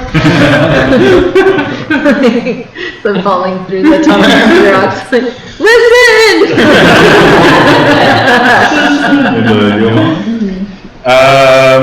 Yeah, I am gonna do a swan dive down that shaft. Alright. So that's the You plan. have the, I got some options, but I wanna how far down? I'm committed. Yeah, it's like 150 feet of Cool. And then what's at the bottom? tunnel. It's like you're it goes through this like small little tunnel. No, did it go? Remind me again. Did it go directly into the utility? No, it went into like a little hallway like thing, and then there was a door that that we went out that Yeah. took us to the top. Yeah, it ends, the stairs, or the ladder terminates at another like smaller utility kind of access tunnel. And you know that you can probably see Kurea, Xerox, and Quill already moving towards this door. That's probably left open in the last time you guys trumped. How far is that door? Maybe like not far, 30 feet from the bottom of the... Cool. Yeah, I'm swan diving, and as soon as I get like real close to the bottom, I'm gonna dimension door. About 100 feet past that close, and I don't know what's on the other side, but we're gonna find out. That's gonna put you like here. Yeah, so Here we go. With some momentum. The ladder's like kind of like over here somewhere, and it like opens to a chamber that's like right here, and you see just like go in this direction. Yep. Cool. That's what we're doing. Oh yeah. All right. So and Quill's going down. So with the conflict in the tunnel continuing between Togepots and this last remaining shadow, you guys all hustling towards the communications array. We'll take a little snack break. We'll resume. So,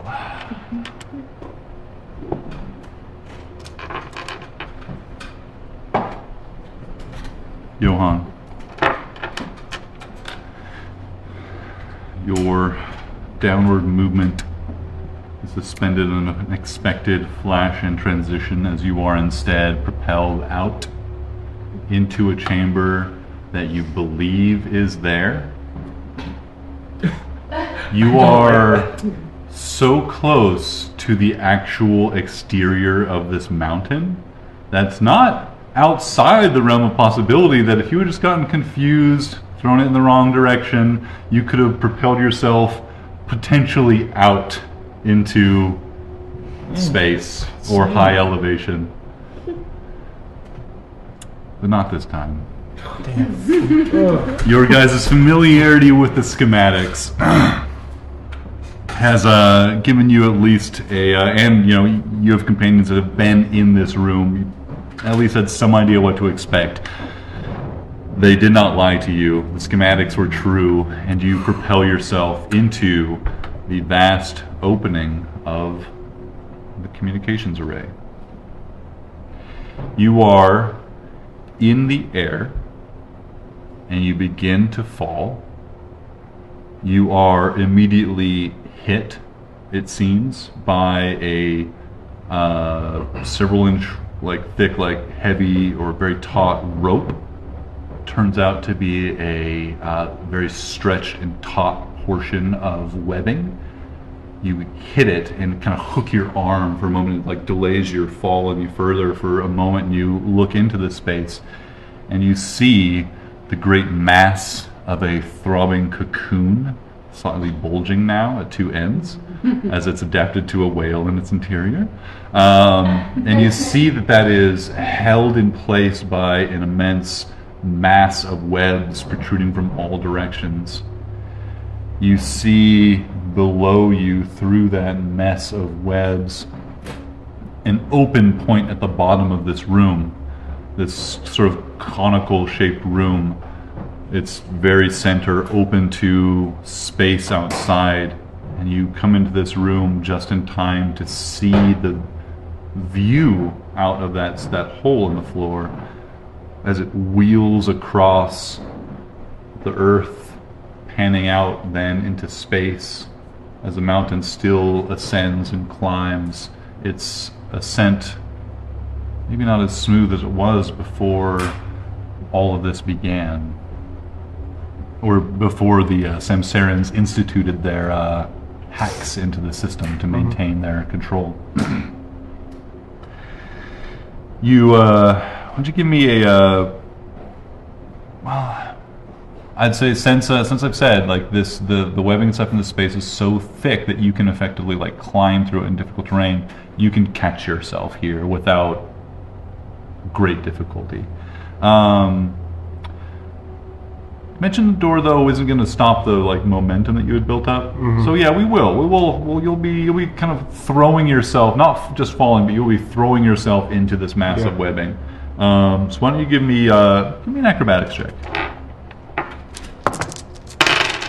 19. Nice.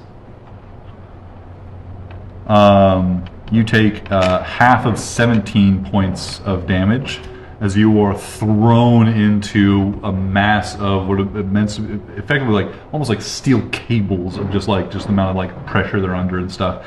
You were thrown into them, and you were like just like bouncing, like ping off one or two, and it leaves a moment of pain. You'll take that 8 points of damage before you can catch yourself and arrest the movement. You come into this chamber, and you flying into this chamber and pinging across these strands of the web vibrates those strands. And those vibrations travel to the cocoon itself. And somewhere inside that cocoon, a chorus of voices realize that they're here.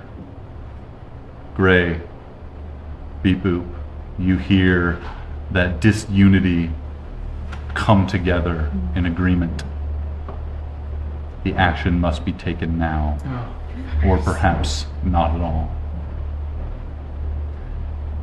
Time slows to a near stop for you, Beep Boop and Gray. You're struggling as this whale. You can see and feel the presence of all your biting creatures that are trying to struggle and bite and tear at the cocoon around them. And your immense whale body is struggling, and you can feel it slow. The cocoon around the two of you seems to dissolve away.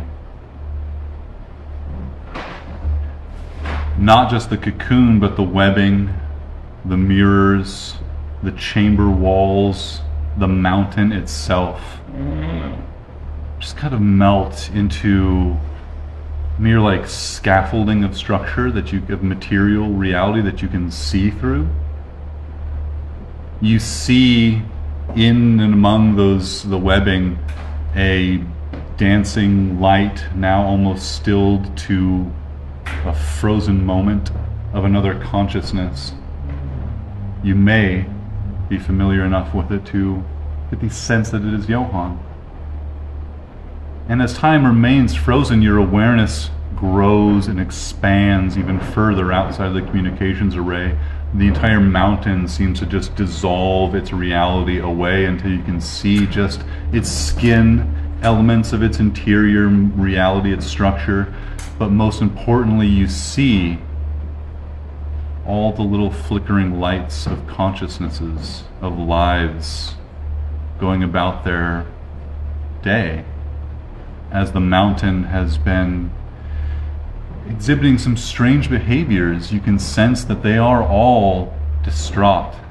There is an unease among these flickering lights, even as, again, time comes to a standstill. Those lights, one after another, Oh, no, why? vanish, are sucked away, and you can see the torrent of energy around you. As you look down, and or rather above you, you see the mountain itself. You can see the torrent, this cyclone of psychic energy whirling around the mountain, surrounding what was the cocoon. And you can feel it now. It was a cage keeping you here, but it was also something to protect you from the immense pressure building up in and around the cocoon. And you can see, you can feel that pressure building now. And it's released. And you can feel a moment of free fall almost. Just a moment. As the dancing chorus of voices and of minds around you rushes past. Like you are a great boulder amid a raging river. You are rolled and pushed by this, but you are not a part of it in the same way as the water.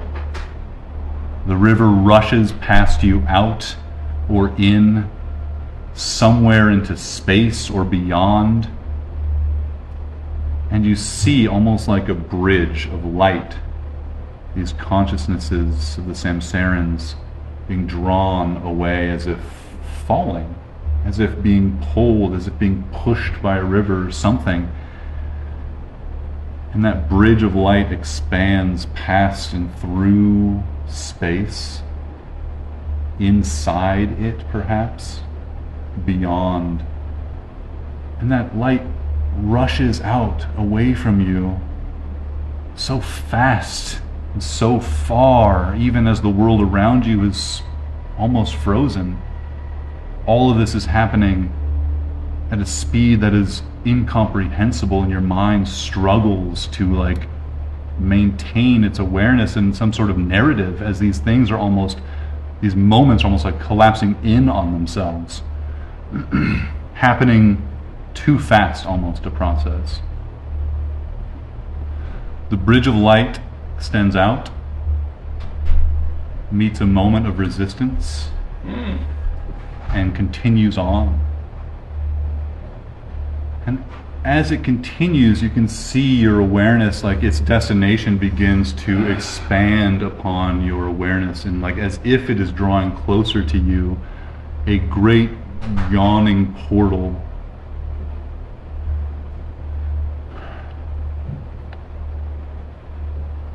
The portal grows into a mouth. An unending sea of turbulent waves in space expands beyond it. You see stars as well as great titanic waves of something like water crashing across infinite distances. You see great bodies of forms in this like crackling light of purples and reds and yellows and whites flickering and illuminating portions of this strange beyond. You see titanic creatures rising up from the depths of this water. You see the water itself, not water, but some sort of creature as well, rise up to swallow them back down into itself. The portal expands into your awareness, both of you. And you can see that this great consuming ocean, the weight of it, now that this bridge has been opened, the Samsarans, with their great pressure of the psychic energy they have accumulated, shoot themselves, try to propel themselves into this mass, this beyond the universe, and it works. For a time, the bridge is opened. You feel their minds pass you by. You can feel still the elements of this connection to them as time again is not moving. You can feel them, echoes of their minds, their voices here in this space, even as you see them propelling beyond the universe. Gray, your back spasms with a great pain and a familiar discomfort. Oh, god damn it. Ah, fucking shit. The great ocean. You can see this like cluster of consciousness of the Samsarans. What once in your mind seemed so expansive and immense and powerful breaks past the realm of our universe into the beyond and is swallowed by the titanic crushing pressure of this consuming ocean. You see the light flicker, fade, and be swallowed.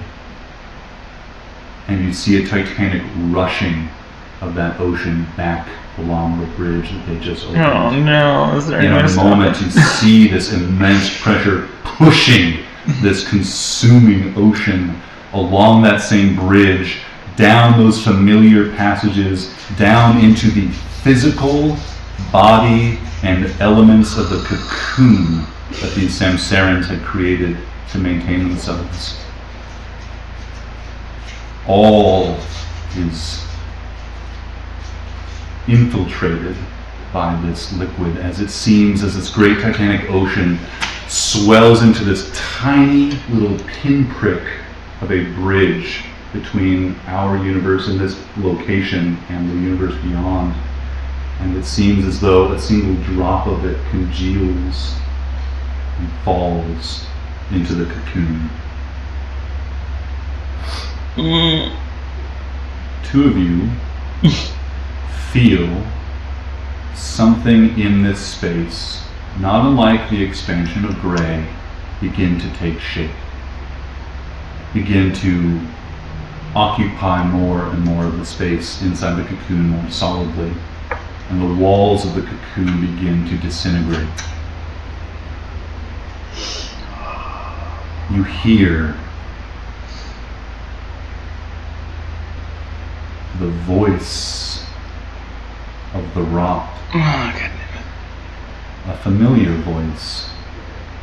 The voice of the Arbinger of Rot. One face of whom you destroyed in the forest. But it is just one face of the infinite expanse of the Rot. And you hear it in your minds as you still feel this latent connection psychically. It says, "Take, consume the flesh. Use what the flesh knows." Have you all roll initiative?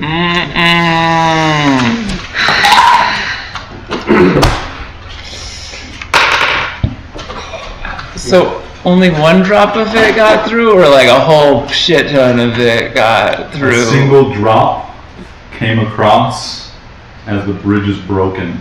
Oh, Bridge is broken. just a drop. Well, but a drop from a Titanic ocean can be a... Yeah, I'm trying to be hopeful. Yeah, okay.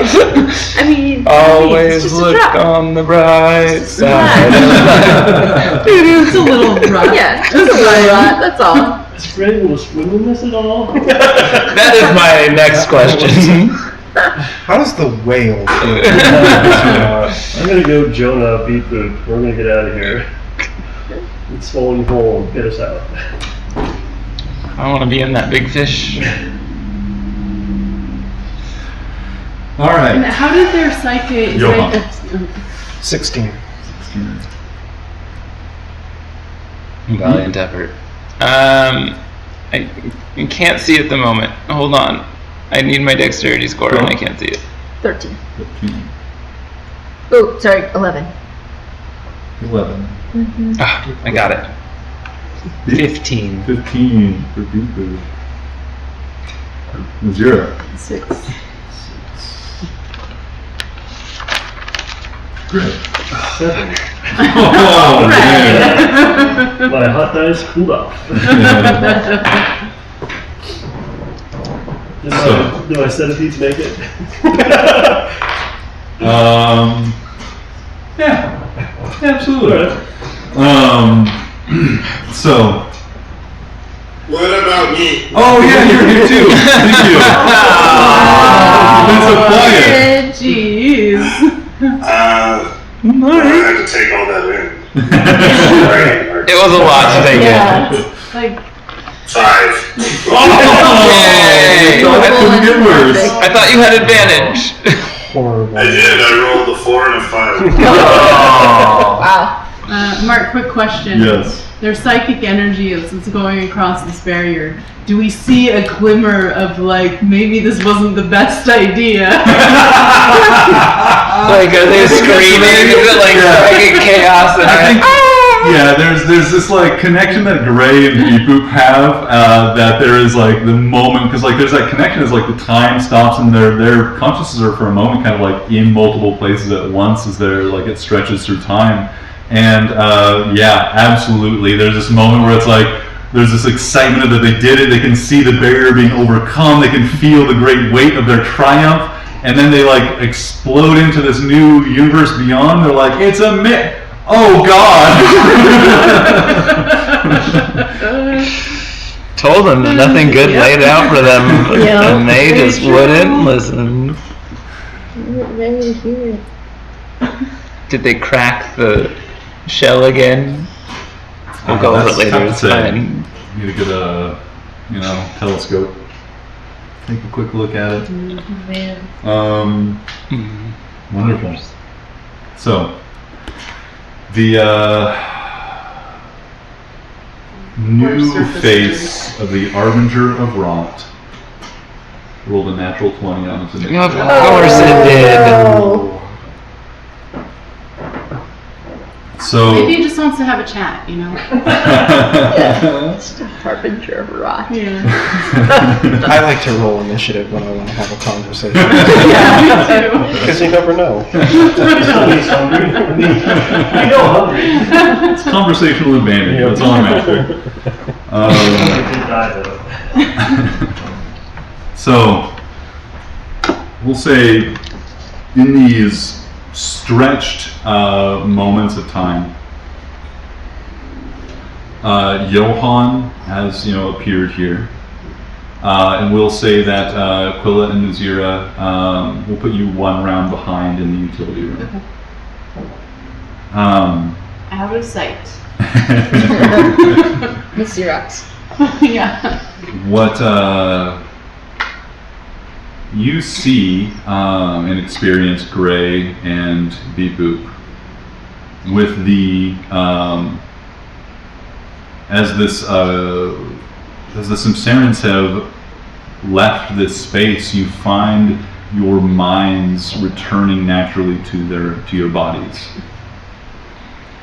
The psychic substrate that you were adrift in, now having been exhausted and spent. As your awareness returns to your bodies, you see a few things. One, you're aware that you can see things, so that's great. You must not be entirely covered in fluid. You are, both of you, hanging amidst the immense webbing in this space, as well as the kind of like ripped and spent and now just like hanging skin of the cocoon, which is like collecting like thick pools of this like the strange viscous fleshy oily stuff that made up the inside of it, hanging, it's like catching it in places where it still is like can hold itself together. It's like big like pools of it hanging in places, but it's mostly just like a a balloon that's been cut but lost all of its elasticity and just falls apart with a great would be a great splash of fluid, but most fortunately just falls out the hole in the bottom of the mountain. You guys are hanging there, and you are getting your bearings, and you see Johan for a moment. You see kind of the last lingering lights of your like psychic vision disappear, and that glimmer of Johan's consciousness be covered by the body. You look around as you feel some of the like webbing you like hold and shift around you and like threaten to like make like loose you and like drop you farther down. And you look around and see that there is something else here. It's many legs holding itself in place amongst the webbing. You can see 4 large legs, each of which ends in that like 4 like legs that look spidery. They look like long, you can see these like thick hairs coming off of it, but at the ends, the last joint ends in a pair of human legs. This thing's still ending with 8, even though it only has 4 initial appendages sticking out of it, in addition to the long, like, pointed, hooked, or like a pointed, barbed, kind of like limb-like things hanging off the front of it. You see that its toes are like wrapping or like clinging to the web between them, or like clinging between, but just like struggling to like hold itself up with these humanoid feet not made for this work. But they do the job to suspend this massive thing up amongst the webbing. And it's kind of like perched at this angle, hanging on the side, or at a kind of side position. So you can see kind of it from a profile, and you can see that hanging from below it, you can see that it has like elements of like vertebrae that are like hanging out from below its body, still connected by like these fungal like tendons, holding it up and giving it some structure. And they're like supporting its body. You can see that there are more of these like stretching out to each of its legs to give it more strength. It needs that strength to support its central body, which is a horrifying amalgamation of flesh and rot, of fungal tendons and growth, as well as the strange forged flesh that this thing has used. Those words of "use what the flesh knows" ringing in your mind. There are strange, kind of yellowish gray strands of fungal flesh moving up off of its back, connecting the main portion of its body to the immense brain on its back. You can see it twitching, the folds and flesh of the brain, as if it's moving around of its own accord. You can see it secreting some toxic looking substance as well. Substance that is like drying into like icicle like shards.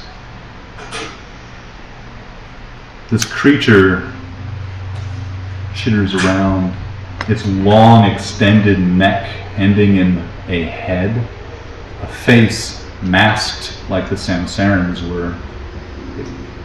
On its long vertebrae stalk, looks around at its new environment that it's found itself in.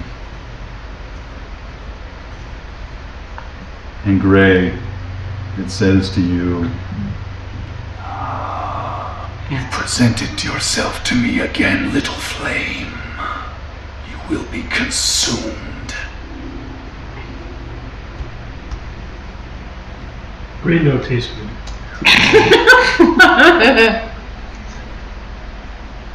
the creature is going to use its range attack. It's going to make 4 attacks. You can see these secretions crystallizing into like needle sharp icicles. You can see them break off of the brain as it quivers with psychic potential. They elevate off of it and then fly through the air. 4 of them at Gray. He's a gray whale. Sorry.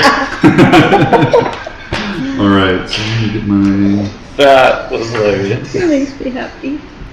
In a very sad moment. I know, I needed something that made me happy in that moment.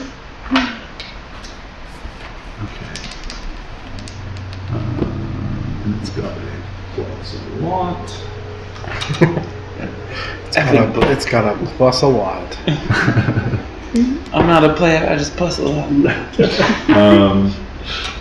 We had 2 below 14 and 2 above 22. The first 2 are definitely going to hit the whale form. With an AC of 12. AC of 12? Yeah. It missed 1, that was a natural 1, then 3 will hit if you have an AC of 12. Yeah. 3 of these psychic secretions shoot out at you. I've got my dice right here. So 3 hits is going to be, what's the bonus? Yes.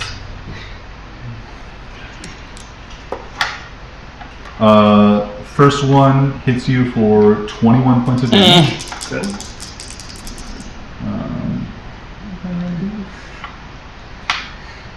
Oh no, sorry, it was 19 points of damage. Come on, whale. That's really bad rolls. This one only hits you for 10.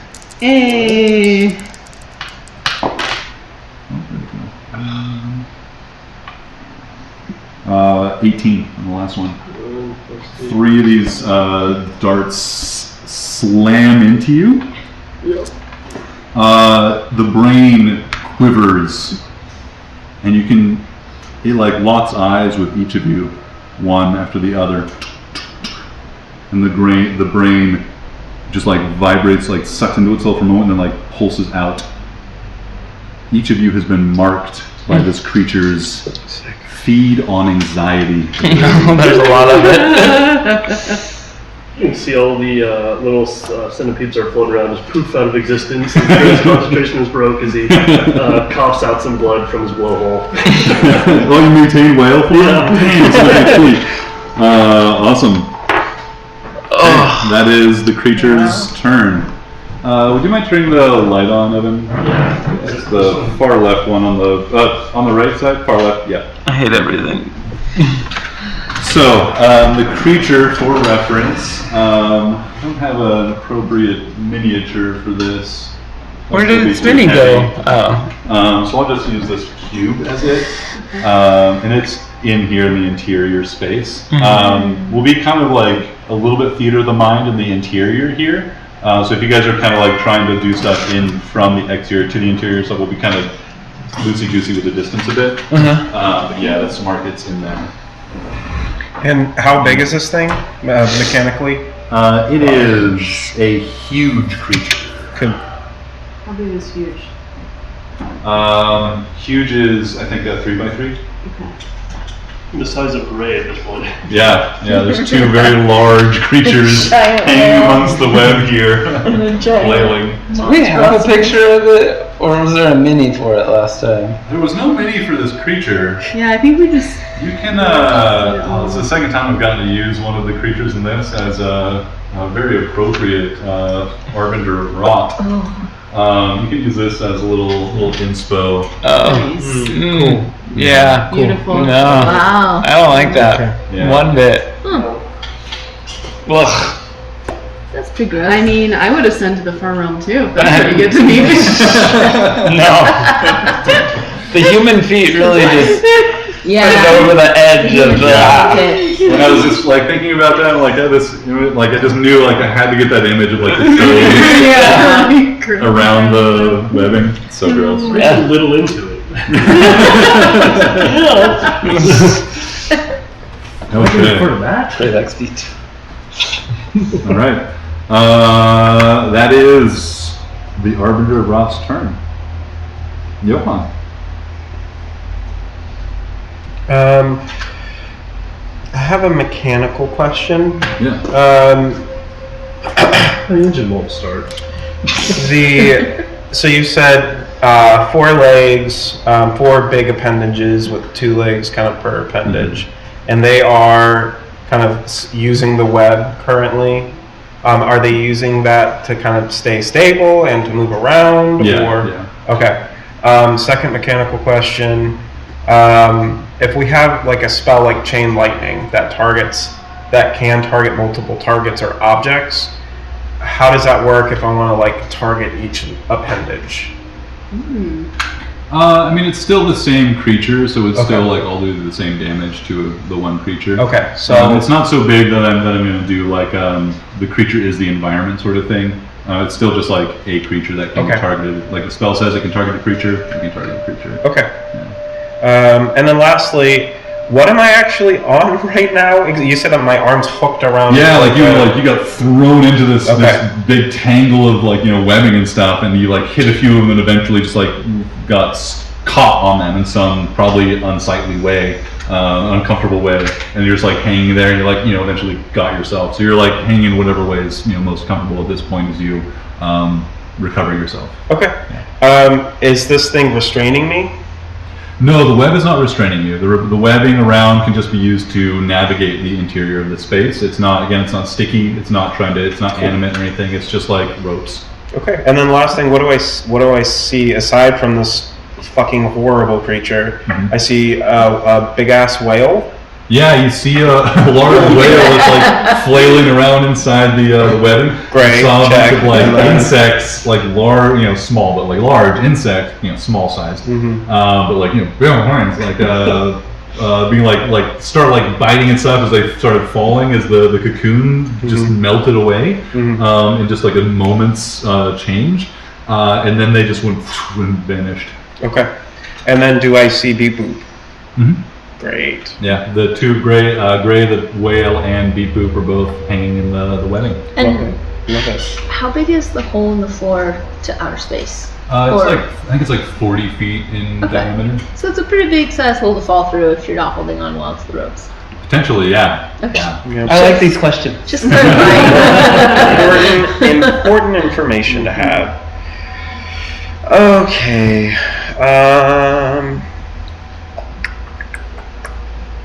It's a 10-foot radius, 30-foot high cylinder. How far apart are the legs for this creature? Or is it like 10 feet? Are they 20 feet? I mean, what do you want them to do here? I want to cast Whirlwind, and I'm hoping to target the spot where the legs on kind of half exactly. I want to target that webbing to try to like suck it up to make the thing keel over. Okay, so you're trying to, okay. Can you give me the description for the spell real quick? I texted it to you. Like a responsible. Wow. Because there's a lot there. Okay, I probably used this to reply.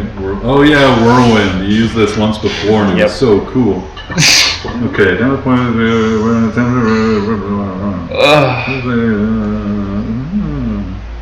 sucks medium or smaller objects that aren't secured. Creature doesn't say size. Enter or begin. 10d6 bludgeoning damage on a fail, half as much on a save. A large or smaller creature that fails must succeed on a strength save or become restrained. This will not apply to this creature. Correct. A restrained creature, blah blah blah. A restrained creature, blah blah blah. Yeah, so I'm just trying to target the webbing that the creature is kind of holding on to with two of the appendages, as opposed to trying to use the whirlwind to suck the creature up. I'm trying to get rid of its footing so that it potentially trying to do keels just over. like so okay. So I'll ask you again to commit to just trying to use this to do damage to the terrain and its ability to like climb, kind of like dislodge it, or are you wanting to do at least some damage to the creature? The Johan's goal in this moment is to try to get the creature prone. I don't want it moving around. I'm trying to knock it off its balance. I've used this spell in the past, and so I know that this creature's too big for it. So I'm really just trying to target its footing. Yeah, more than awesome. anything. Yeah. Okay. Damage is also great, Mark, but that's my primary goal. What I'm gonna do, because this is you're gonna learn some things. Oh, you're gonna learn today. So no, I think this is an awesome play. You are going to learn a couple things. First, this creature has a climb speed, and even if you destroy some of the webbing, unless you were able to like destroy everything around it, it's probably going to be able to hang on at the very least. So this creature, I'm going to give it a little check here with the advantage because it has climb speed. And what's your spell DC? 18 Dex. Dex. So 19. Okay. So I will say this. This whirlwind rips through the air tearing and snapping many of the webs.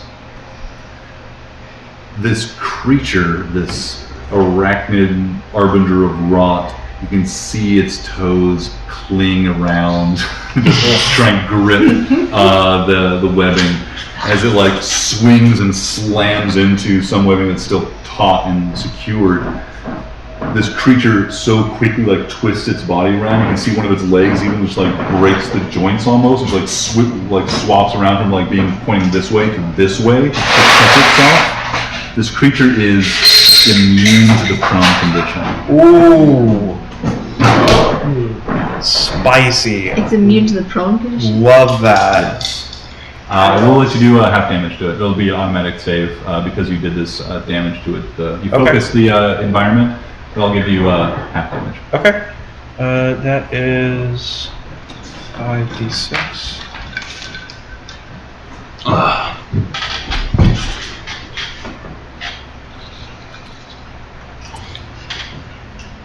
That is gonna.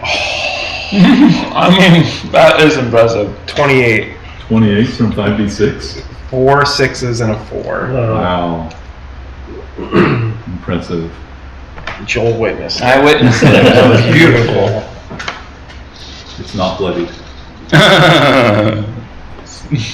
Okay, well, seeing that display, Johan is going to fuck right off.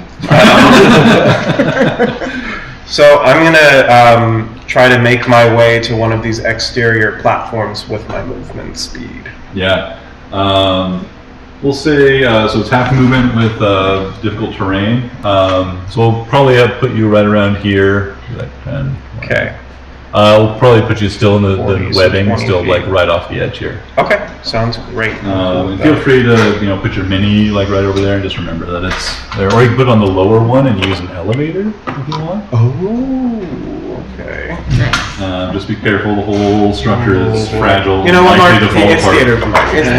theater. We are hanging out here with the understanding that we're not actually there. I'd rather it be used and fall apart than not be used at all, but let's continue. Anything else?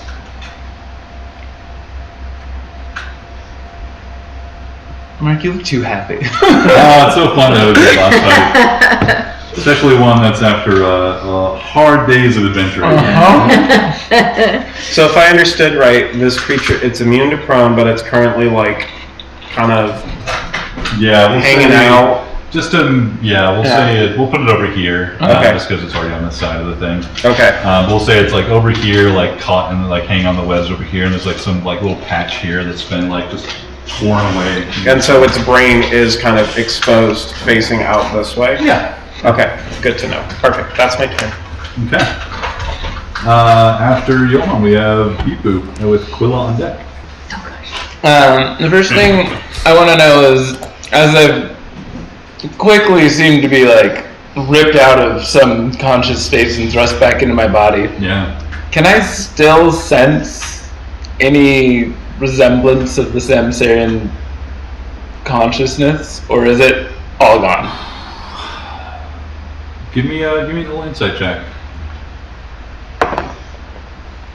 That's not the roll you were looking for. 12.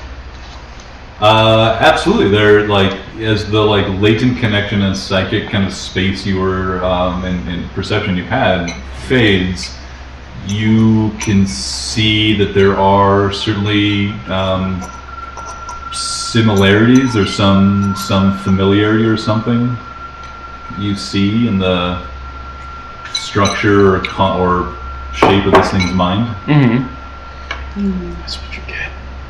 Okay.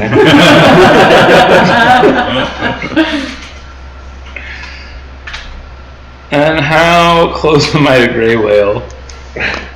I think you guys are pretty close. You guys made a pretty concerted effort to try and be as close to each other as possible. So I'd say you're probably within 10, 15 feet.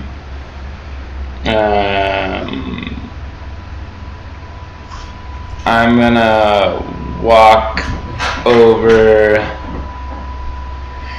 to Grey Whale. I'll just put you down here.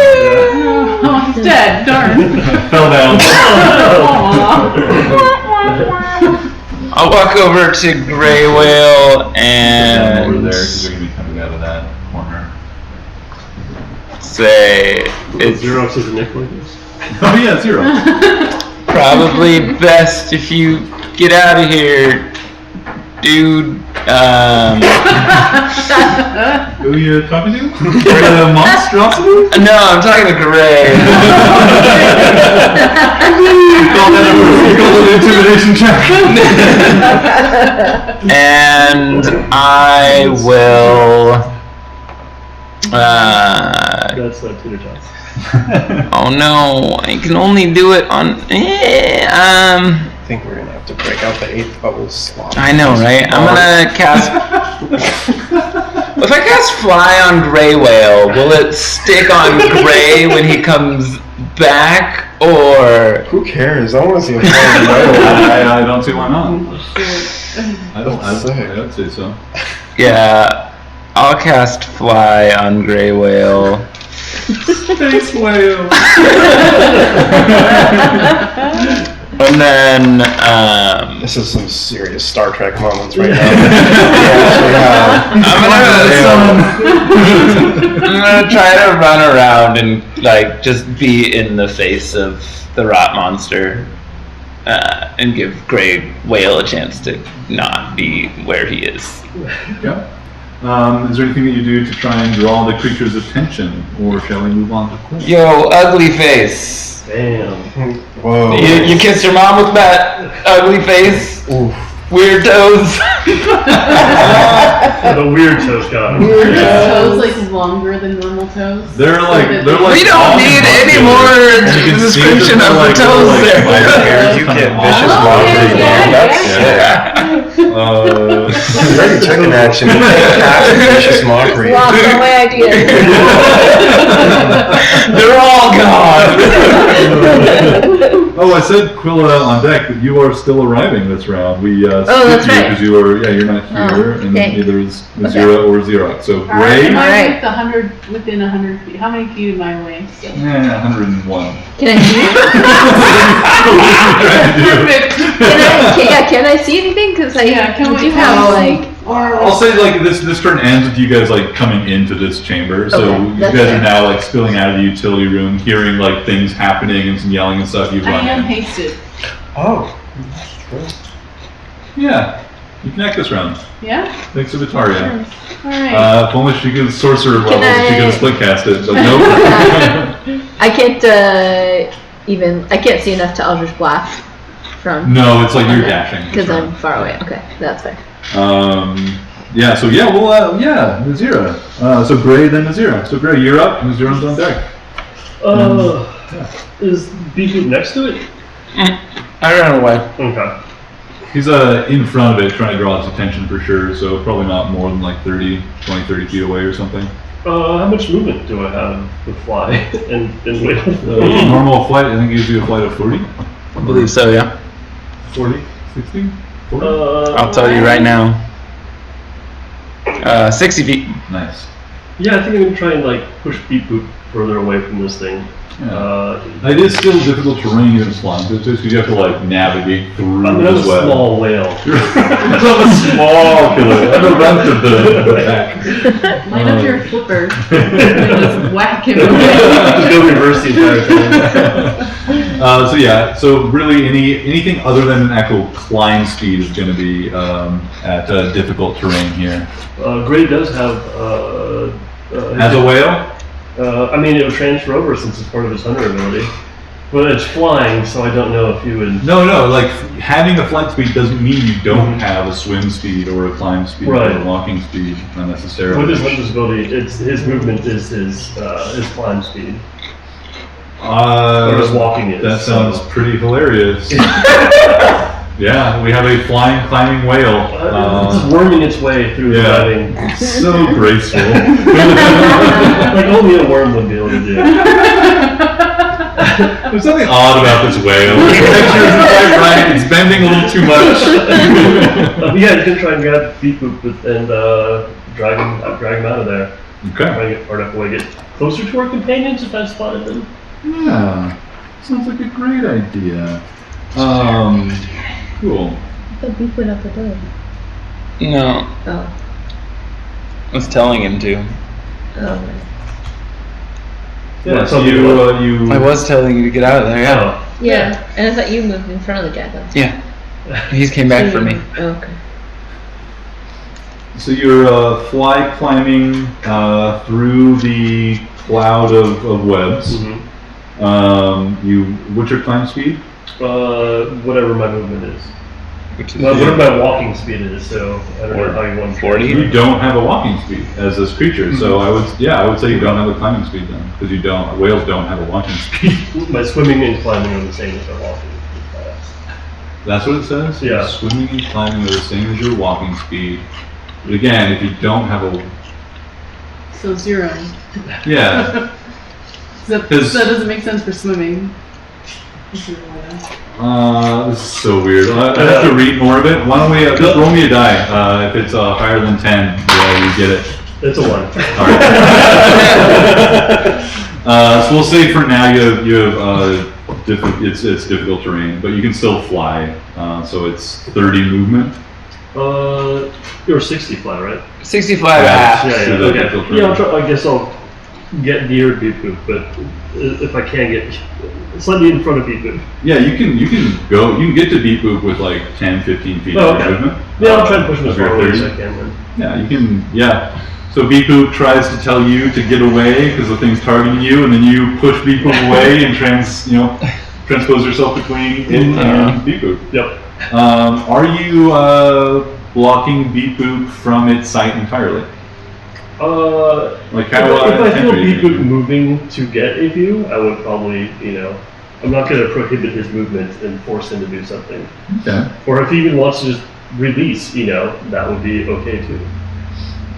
I'm not trying to bite him or something. I'm so sorry. There is one thing that you must do. Oh no.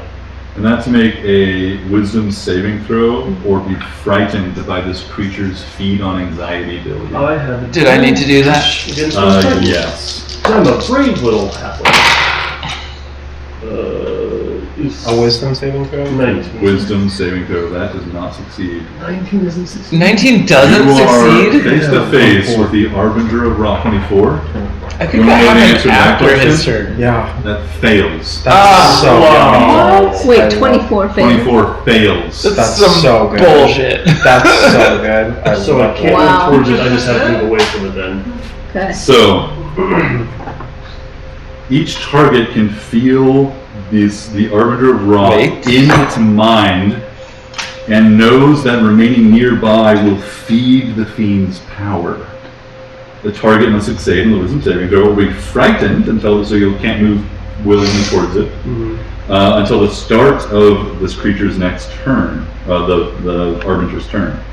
And the end of the target's next turn. Oh, that's when it happens. So there is something else that happens.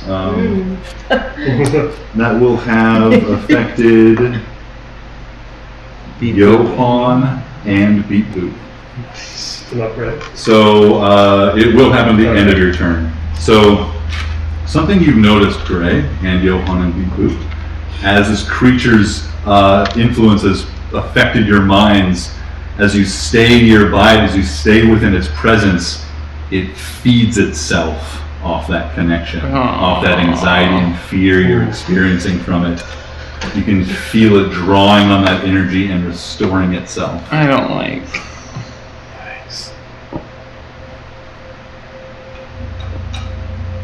Great. So, if I could still push Beep Boop, or is he towards the creature? You can still push him. I'm going to try and push him up as far as I possibly can. Does Beep Boop grab hold?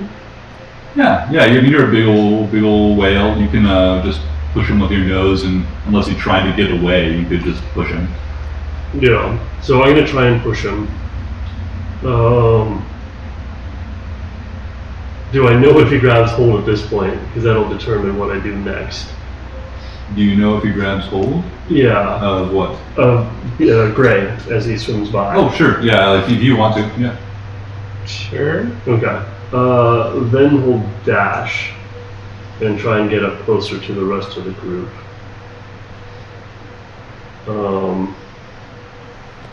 And that will end his turn. How does that get us pretty much up? No, but I have movement.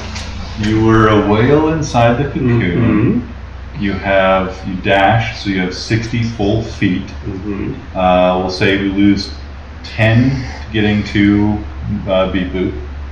And then you have 50 remaining. And that's like...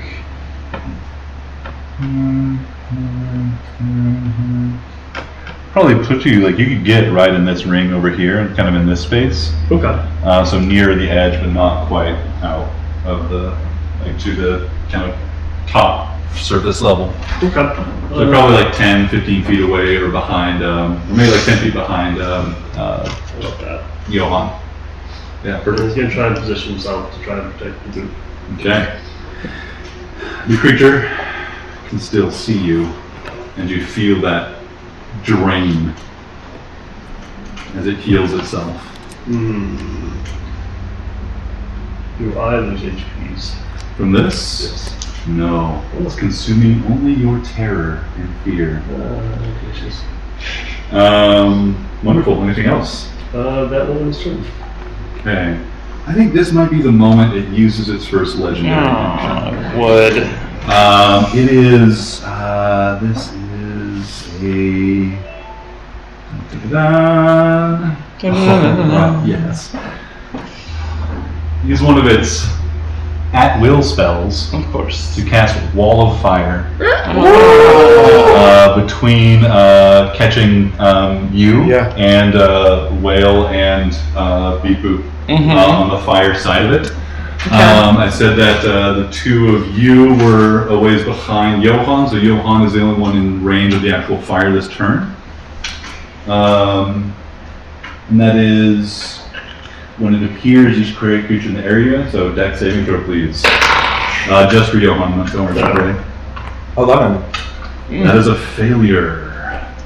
You will take 5d8 fire damage.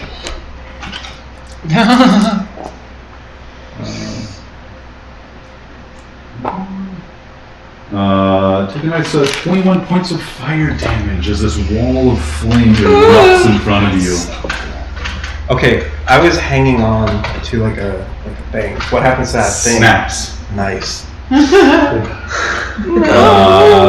why don't you give me an acrobatic, or give me a dexterity saving throw to grab onto. No, it should be strength because that's associated with climb. We'll do strength saving throw.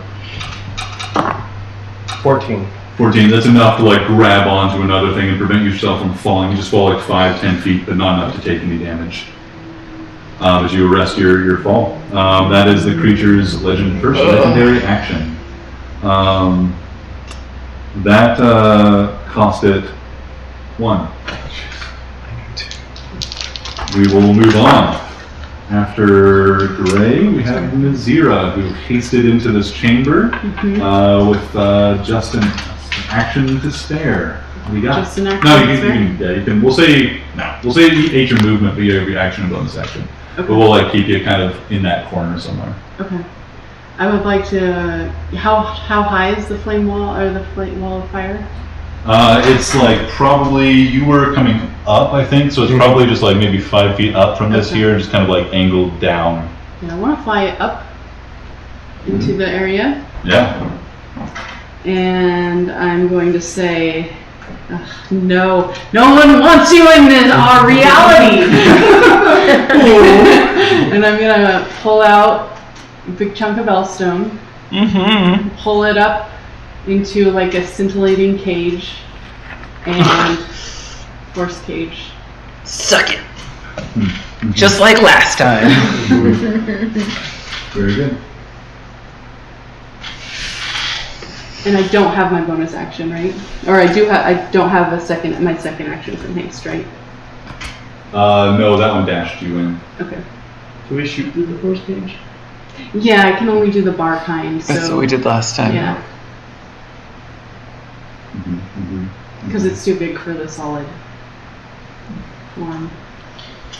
Force cage, doing with the level 7 one. monster. Yep. Okay. I've been saving that. Yeah. This whole time. Now I'm gonna have to use it on So the it's, target. the cage version. Okay.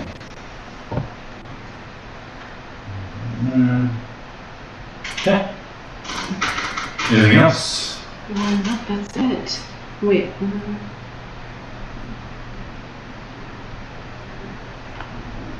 Make sure I don't have any. Nope. Just gotta check. That's Misty Step is still my only bonus action.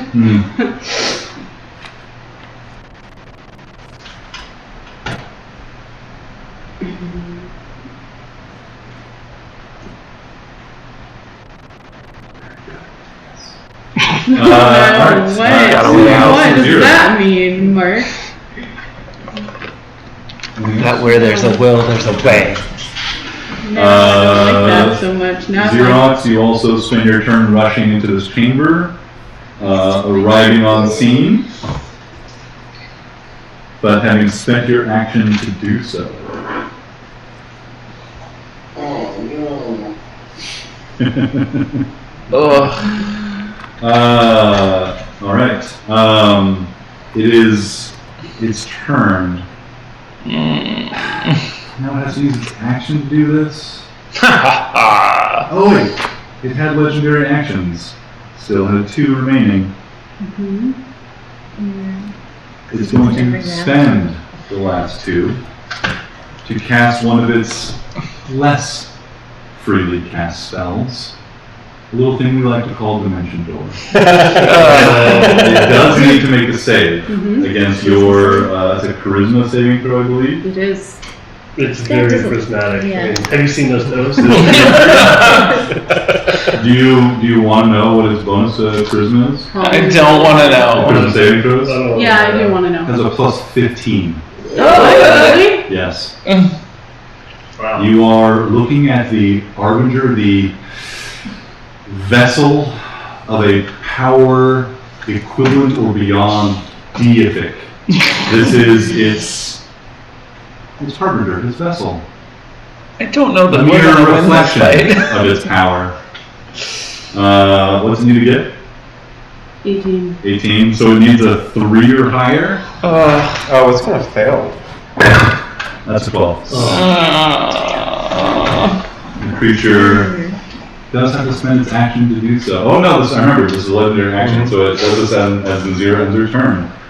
You see the cage just like, well, you don't, but you sense the force of this cage like binding it in. You can see it like pushing some of its legs in.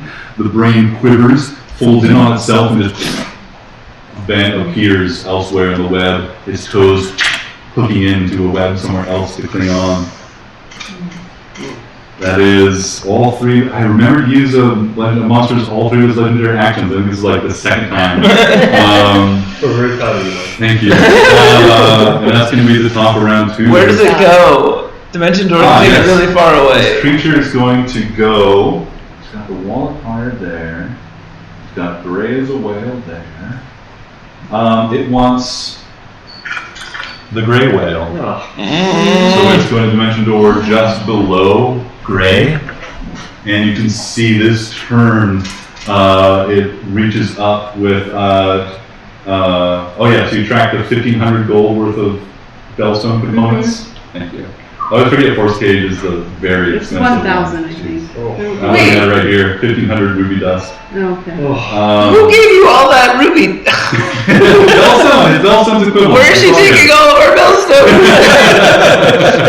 When you sleep at night, I just Dimension Door into the room, steal it. Yeah. Beep boop is. I need to track that. 1,500. That's. Great, this time the creature 15 does pounds. not I mean, they're pretty attack decent with the rupees, so. psychic shards, but instead is going to attack with these those impaling 15 pounds. tusks almost it has on its frontal appendages. It's going to take 2 of its melee attacks on you this way. Versus now, can we even spend? Okay. I have a few hundred. 2 attacks. One natural 1. The other one is a mere 19 to hit. Oh, it's a whale, so it'll hit. Okay, so that's going to do D12s. Oh my, that sucks. So its impale attack only does 14 points of piercing damage. Okay. But this Harbinger of the Rot, with its great brain power, has an ability called Insightful Attack. Once per turn, on a hit, it can add an additional, oh yeah, this is only the avatar form, a mere additional 4d6 damage. And that's getting off easy. If you were fighting this in the far realms, it'd be far worse. This is another 13 points of damage thanks to its insightful attack. It is, the whale is still hanging on. It is like, That is a gored. juicy whale. Yeah, it is gored and laying there like flopping about, just barely like, oh. Yeah. Mark, quick question. Where's the control panel? It's Uh, up here? Yeah, so the Okay. paper down there is still a reference for orientation. Yeah, okay. So the panel is Yes, I like would've- up on the ceiling. I don't think up you here. had that much movement to go there. No, I yeah. mean like floating. Oh. Oh, yeah. But we still used your Yeah. haste to get in this room. Yeah. So you're still like in this space here. Oh, okay. Yeah, in the corner.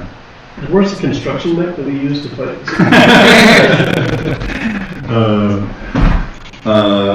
Yes, excellent. Anything, that was its turn. Anything else, Mark? Okay, I don't think so. Got a special thing, got its abilities. It attacked you, you were also grappled. Oh shit. Did I I roll didn't forget the things. Did I That's roll- on your turn. Oh. It automatic grapple on a successful impale attack. That's my baby boy's turn. And we're gonna go next Starts to revenge for all the Johan. I know all the Yeah. overpowered his monsters. So Oh yeah, also, once again, its eyes find targets. It can see certainly gray. I'm going to allow that gray is still blocking Bipu. It can, however, from this vantage, you said you were flying high. Well, I can't get very high, can I? You said you were flying high as you could. You said I was behind the Yeah, in this panel. space, man. You said you were flying.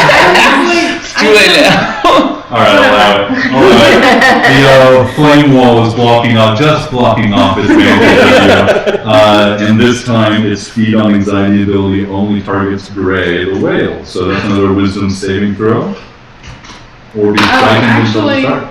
Yeah, you can target me with that. Mind blank. We're funny now.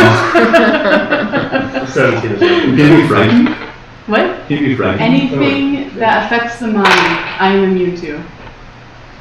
That spell that it does sounds like it affects the mind.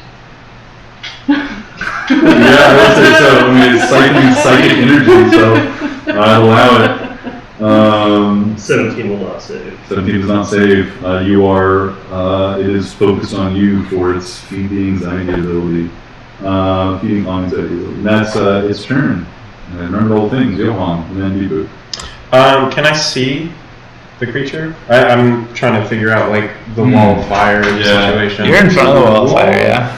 Fire. Yeah, you're on the fire side of it, so yeah, the wall's separating between you and the rest of the party, so you can definitely see the creature. Well, if you can see it, you can see you. Yep. Yeah, I think the saving throw as well. Wisdom 20. failed. Okay.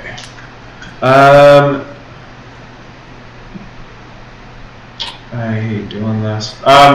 Okay, so Johan is really frustrated in this moment because he needs to do something he is loath to do. Gonna put on a bad show. He's going to pray.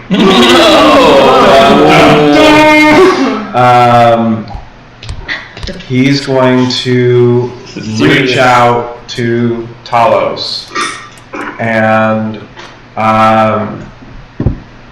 he's just going to say, I hate you so much.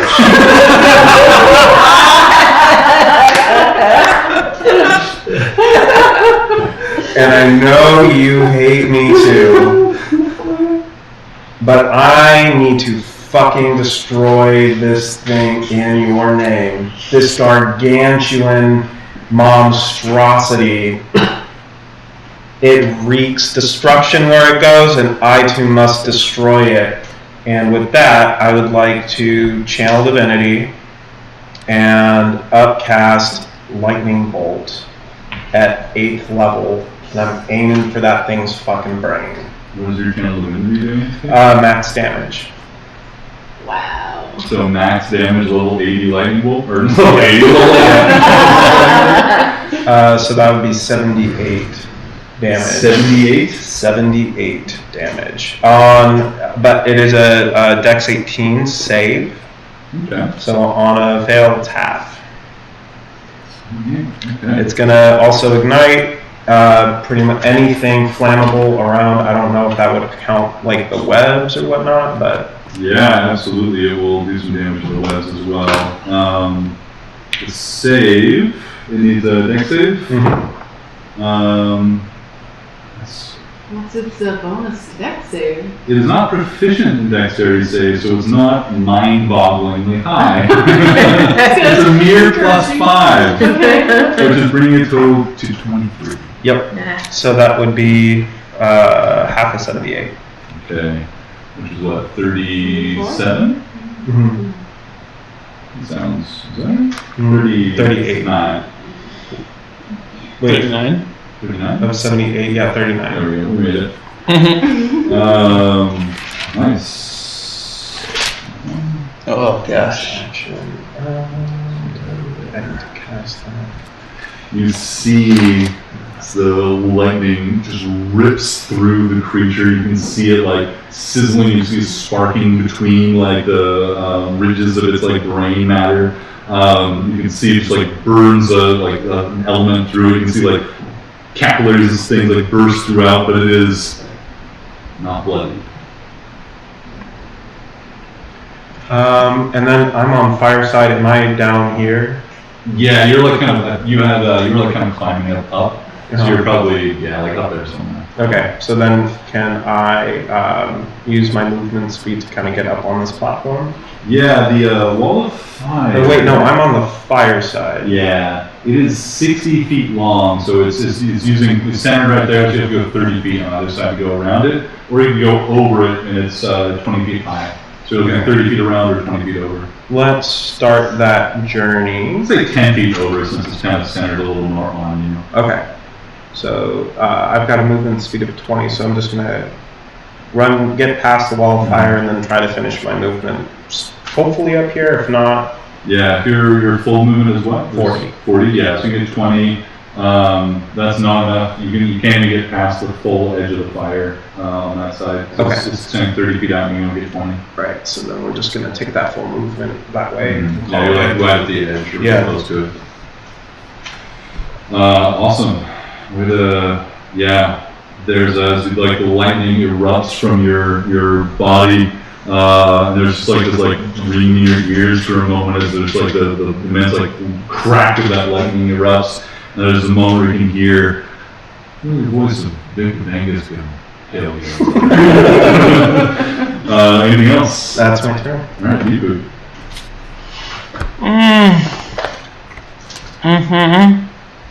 It's my turn. I don't like this thing at all.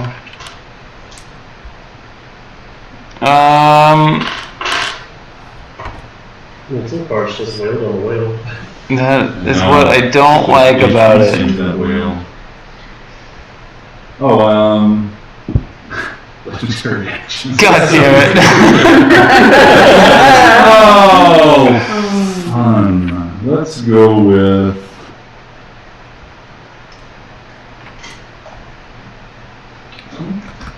This. I don't know anything about what it's immune to or anything you do.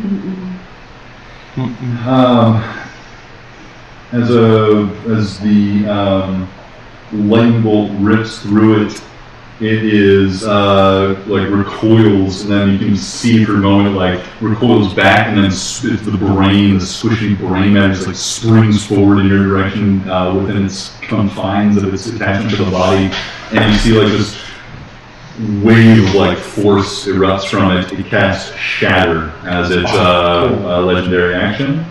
It's a 10-foot radius sphere. You've moved out of the way, so it wanted to retaliate at you. But the flame of Gray must be extinguished. It is going to hit both Gray and Deepu. Constitution saving throw, please. Don't they like the whale on the beach in Oregon? Yeah. Because imagine it's like that. I don't think that counts to me because I'm an actual being. Hey Mark, what was that first legendary action that it took? 1 second. I don't know, does that count? 13 points of thunder damage to the two of you. I'm technically made out of metal. Do I You have have disadvantage. Yeah. Organic material. I hate you, Josh. Anybody fail? And I'm sure. So yeah, 13 points of thunder damage. 15? You were asking about the first legendary action you took? It's taken a cast middling spell, and it's taken a cast minor spell. What was the Twice. the first spell it cast? The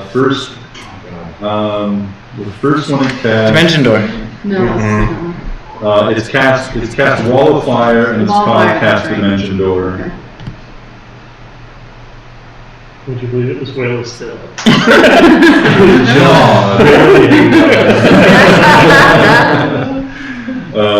Awesome. Great. And then it's Beepoop's turn. I mean, Johan's turn. I was supposed to say, I can't. My turn. I haven't done anything yet. Are we pushed back on that one or no? Push back. No, different spell. No, that's not your way to shatter resist damage.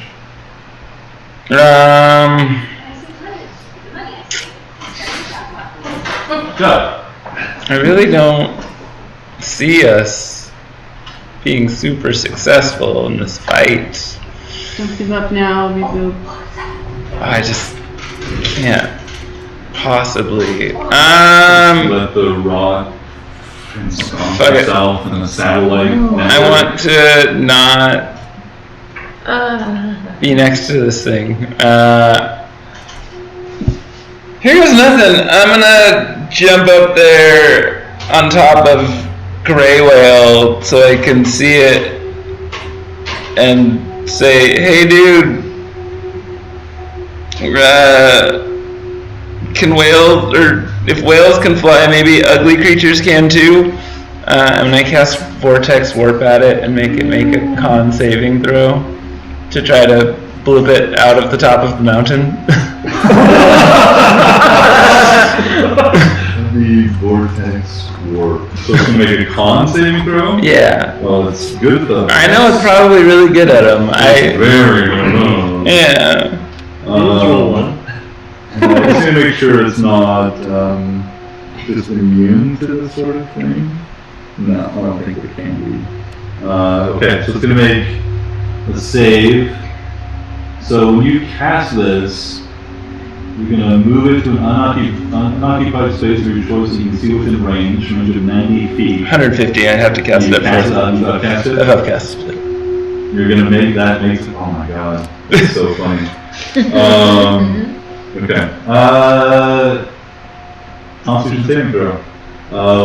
It has. Do you want to? I don't want to know necessarily. I should say because it has a plus 19. Oh, then I can't fail. So No, it rolls a 1. Yeah, it rolls 1. I would call It's it just so. gonna happen. It's 5%. See?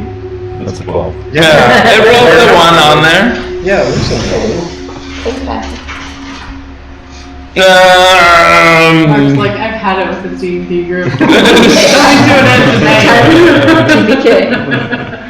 One of the things I really like about this book is that it has like boss monsters that are actually like Like, Terrifying. good baselines to actually make stuff off of. Like, there's like a whole meme about like, you know, a couple like little like few little like 6 characters or whatever you can kill with a rasp and they just fly around and do some stupid shit. Like, but anyway, it's got some good monsters that have been good partners of Rot for me. In that case, I will. And oh wait, is Bird still here? I forget if I sent Bird away. I'm gonna end my turn for now. Oh my god, did I skip you, Jared? Oh wait, no, that was a surprise round. We got it. Man, Yeah. It's been so long. No, you got me. Okay. Cool. Anything else from you? Sounds like you're wrapping that up. I'm done. Quilla, you're up. Ray, you're on deck. Quilla is going to scramble sort of at an angle up towards the control panels using the ropes, just to get up high enough initially to see this monstrosity, like over the wall of fire. Yeah. And once I can see it, I'm gonna try casting Mental Prison on it. Prison. Sounds fun. Yeah. So, must make an intelligence saving throw. If the target succeeds, the target succeeds automatically if it's immune to being charmed. It's immune to being charmed. Immune to being charmed. Okay. Okay. Well, then it still takes 5d10 psychic damage. I like that. Yeah. Did you say the beacon or did you move? There's still something happening. I'm still right behind you. I want my little poo. But maybe I shouldn't be. That's a good point. No, too late. Oh, they said you climbed up the wall. I climbed up you. Ah, yes, that's right. And 9, so 17 plus 9, so 26 damage. 26, and that's not half or anything? No, that is the smaller. Oh, nice. Yeah. This creature does seemingly have resistance to psychic damage. Is this... But not immunity. Not immunity. There goes my other idea. Sword Yeah. versus psychic damage. So You said 26? Yes, 26. Nice. So immune to being charmed. To charm and resistant to psychic. To make you guys feel any better, this creature is worth 33,000 experience. Make me feel a lot We're leveling up! Anything else from Quilla? Quilla is just going to hold on actually. Quilla might do a little more. As a bonus action, oh she's so dumb sometimes. Quilla's not dumb, Carly is forgetful. As a bonus action, Carly is going to hex this stupid asshole. Excellent. Good call. And then she's gonna climb up towards the control panel and just try to get like up and away towards the control panel area. And I'm gonna quietly to Nazira say, do you think we can use the control panel to somehow send it back through the array? I was gonna look for something like that. And Reminds me that's, of mirrors, I don't know. I don't think I can activate it on my own, but I can try to help. Got some bullets, man. Yeah. Take out a knife and Let's go. I just don't have the motivation to flex my arms again, so that's And fine. then your turn, we go to Gray. You're on deck. Gray is going to attempt to roll back away from the creature to get out of melee range. You want to grapple. That is correct, I am grappled. So make an athletics check or acrobatics to try and get away. This doesn't use my action, does it? It does. Normal grapple escape. What will it do? Changing forms. Does that allow you to break grapple? There's nothing in the book that says. Yeah, I've in the past given, in some cases, like a chance for the opponent to respond to that action to see if it can maintain the grapple as you like dramatically change your shape and form really quickly. Yeah, if I try to break the whale from huge to small again. Okay. That'll allow me to step away from this thing. Why don't we do this as an immediate check again? This will require an actual check this time instead of being an automatic grapple with the attack. And if it succeeds on the grapple check, it maintains grapple. If not, you can act without losing your action. Don't have the skill, so it's just going to give me its strength here. 19. Versus 9. It, No, wait, 10. You can see, like, quickly, like, you're about to slip down, like, brings the other, like, bladed almost, or pointed appendage, like, almost like would have jabbed it straight through your body to regain control, but your body shrinks away from it, and instead it just merely holds on to you. Then he is going to spend his action to cast Holy Aura on anyone that's within 30 feet of me. This is the boon that I've been given. Ooh, finally using it. Divine Light washes out with me in a 30-foot radius. So anyone within 30 feet of me will shed dim light of 5 feet. They'll have advantage on all saving throws, and other creatures have disadvantage on attack rolls against them until the spell ends. In addition, is it a fiend or undead? It is. In addition, when a fiend or undead hits an affected creature with the attack, it's an aberration. okay, well then never mind. Sorry. So yes, everyone near me, which I'm assuming would be everyone except maybe the two of you if you're very far up. I'm still kind of Okay. in the group over there. Is anyone too far away? I think Quilla might be too far. For I 30 was feet. climbing up and away, so I might be too far. Like at I'll 30 be feet. just there. He's at. I don't actually even know for sure that I can make What? it as far as I went. It's in range. Okay. You can catch it at the tail end of it. Ray will then pull out his rapier and shield. What? I mean, you can't move, you Ah. suck, you know? And just try and, Grapple at least. try and hunker down, turn himself into a small little gray. Okay. Wow. We see for the first time the brilliant illumination of Lathander? Yeah, The Lathander raccoon that you guys receive. Just emanate from this divine aura. And Gray is always, not always the most inspiring of your companions, but in this moment there's something just beautiful and divinely inspired by Gray's stance here as the gray whale, or the whale dissolves away, leaving the tiny form of Gray standing out just right in front of this monstrosity that wants to destroy him. Just the courage in that, I think, just shines out. All the dirt and grime just washes away, and Yeah. his features just bathed in divine He's light. very hot. Like, he's what? He gets a nice shave. Right, after Greg, and Zira, and then Xeros. Okay, I'm going to fly towards the control panel, but when I get within 30 feet of the thing, but not within 30 feet of my companions, 30 feet of the what? the monster, Okay. So if but you're I going, want to not be within 30 feet of my companions. So you're further away So from you're trying to get here, Yeah, and you're also trying to get 30 feet away Yeah. from this, but not this? yeah, You'd have to go over here. that's fine. I have haste. I'll You're do moving it. to still difficult terrain, flying through Right. this I tangled have area. 60 feet of movement.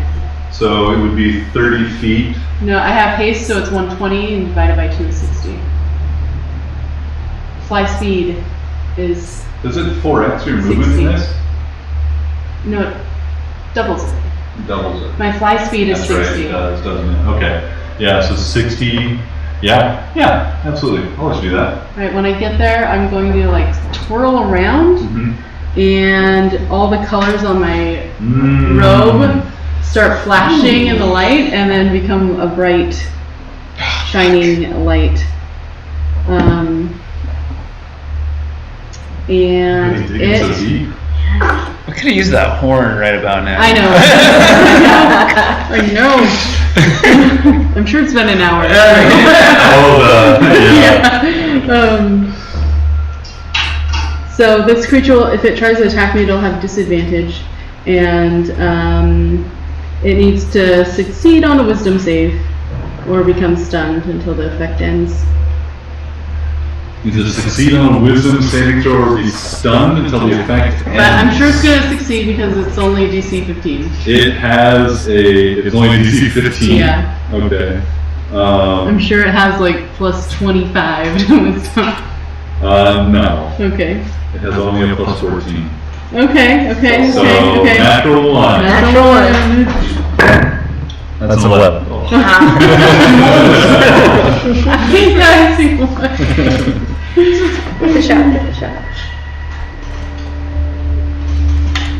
So it's not stunned, but it is going to take some damage? No, it doesn't take any Does it damage, damage? but it does have disadvantage if it attacks me. Gotcha. And then I'm gonna finish flying over to the console if I can make it. And if I can't make it, I'll use my second action to dash. Yeah, I think we'll take a dash. Okay. I'll say to get up there. Okay. Yeah, so why don't we put you over there on a little doodad here. I don't. It's perfect. All right. Perfect. Yeah, this part's like pretty solid. Okay. Yeah. All right, go and breathe. Fantastic. Alright, Xerox, you're up. So where am I? Can you, where you Yeah, okay. There's a wall of fire right here. But you knew roughly where people were before that went up. Okay.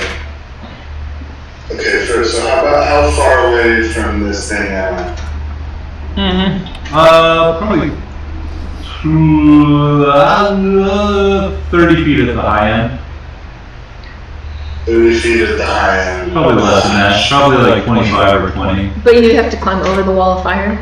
Which is only 5 Yeah, you'd have to like charge. It's like I'd say 20 feet charging through the fire, probably 35 feet going over it. Xerox can jump that. Yeah. Xerox can charge through fire. But you can jump over it, Yeah. can't you? You have crazy Oh, jump. no, Mark, for your knowledge, I'm out of rages. Oh no. What's a little damage? Magic. Oh my gosh. Wow, we're all out of everything. Twice what it normally is. Good answer. Good answer. Fuck it, I'm gonna charge through and I'm gonna take a running jump and try to land on one of these eyes. Hell yeah. One of the eyes? Yeah, doesn't it have like multiple, like on its, like, It's got like a big. it has like multiple eyes, it can see everybody? Oh, it has a strange. It has one of the heads of the Samsarans, like with a mask on it. But that head is the end of a long, like dangling, like a bony vertebrae. That's like can swivel around. It's like looking all around and has identified people for its feed on anxiety ability. But it only has one head per se. I want to try to grapple jump on and grapple the Samsaran head thing. Yeah, absolutely. Nice. So beautiful. Yeah, you'll leap through the fire, and that's gonna be a little bit of damage. Very dramatic.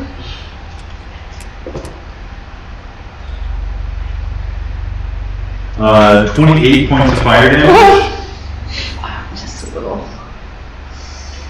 You leap through it heroically, and you knew like this thing is large and it's a huge beast, and you knew roughly where it was. And as you clear the fire, you see as your vision returns to you, you see as you are falling towards this immense creature. There's still enough like ropes and webbing and stuff for you to like direct your fall. It's not even a fall; it's just like a kind of a directed climbing fall as you land on this thing's back and neck. Yes, cool. Isn't Wall of Fire a concentration spell? And didn't it just get lightninged in the face after it cast it by my good friend I Yoma? remember that came up after Yeah. the fire. It did. Okay, awesome. Okay. Thank you. Did 39 points of damage. 39. So that's half of that's what 28. No, 15. 9? No, 19. 19. God, we're so good at math. 19 is the DC for this con saving throw. Sorry to say, everybody.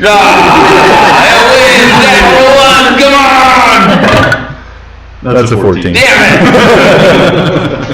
Mark, You guys have been like hitting its wisdom and its con saving throws so much, and those are the two of the three that it specialized in. Charisma's well, right? Charisma, yeah. Yeah, it's big So it's good at charisma, There's wisdom. no wisdom in con or its big intelligence is powerhouses. stupid. I bet it has, like, no Big AC. stupid boy. I mean, it's like it has a giant brain, Oh, but it doesn't have. It has a super high intelligence, but not a saving throw. speaking of, I need to pick a ability that's impacted by hex Yeah. for ability checks. So, Zero, what do you want to do the rest of your turn?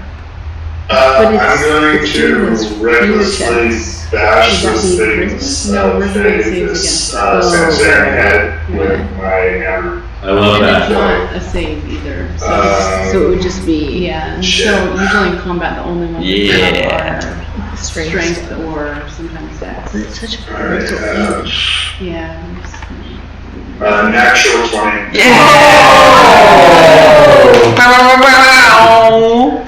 Okay, so that is a, well, shit. So that's a base of 41.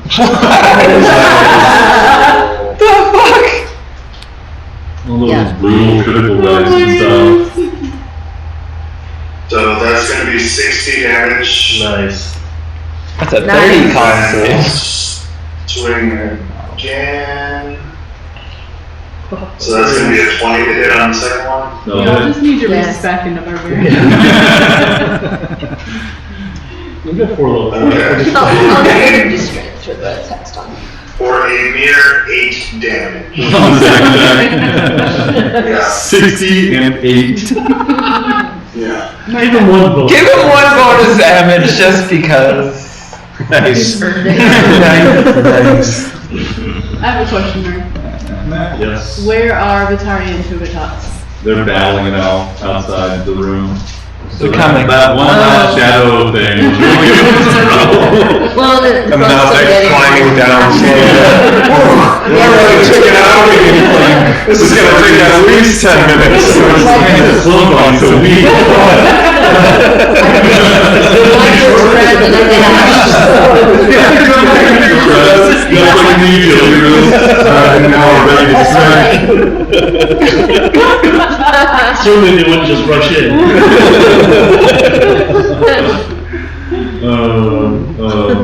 Yeah. That's all canon.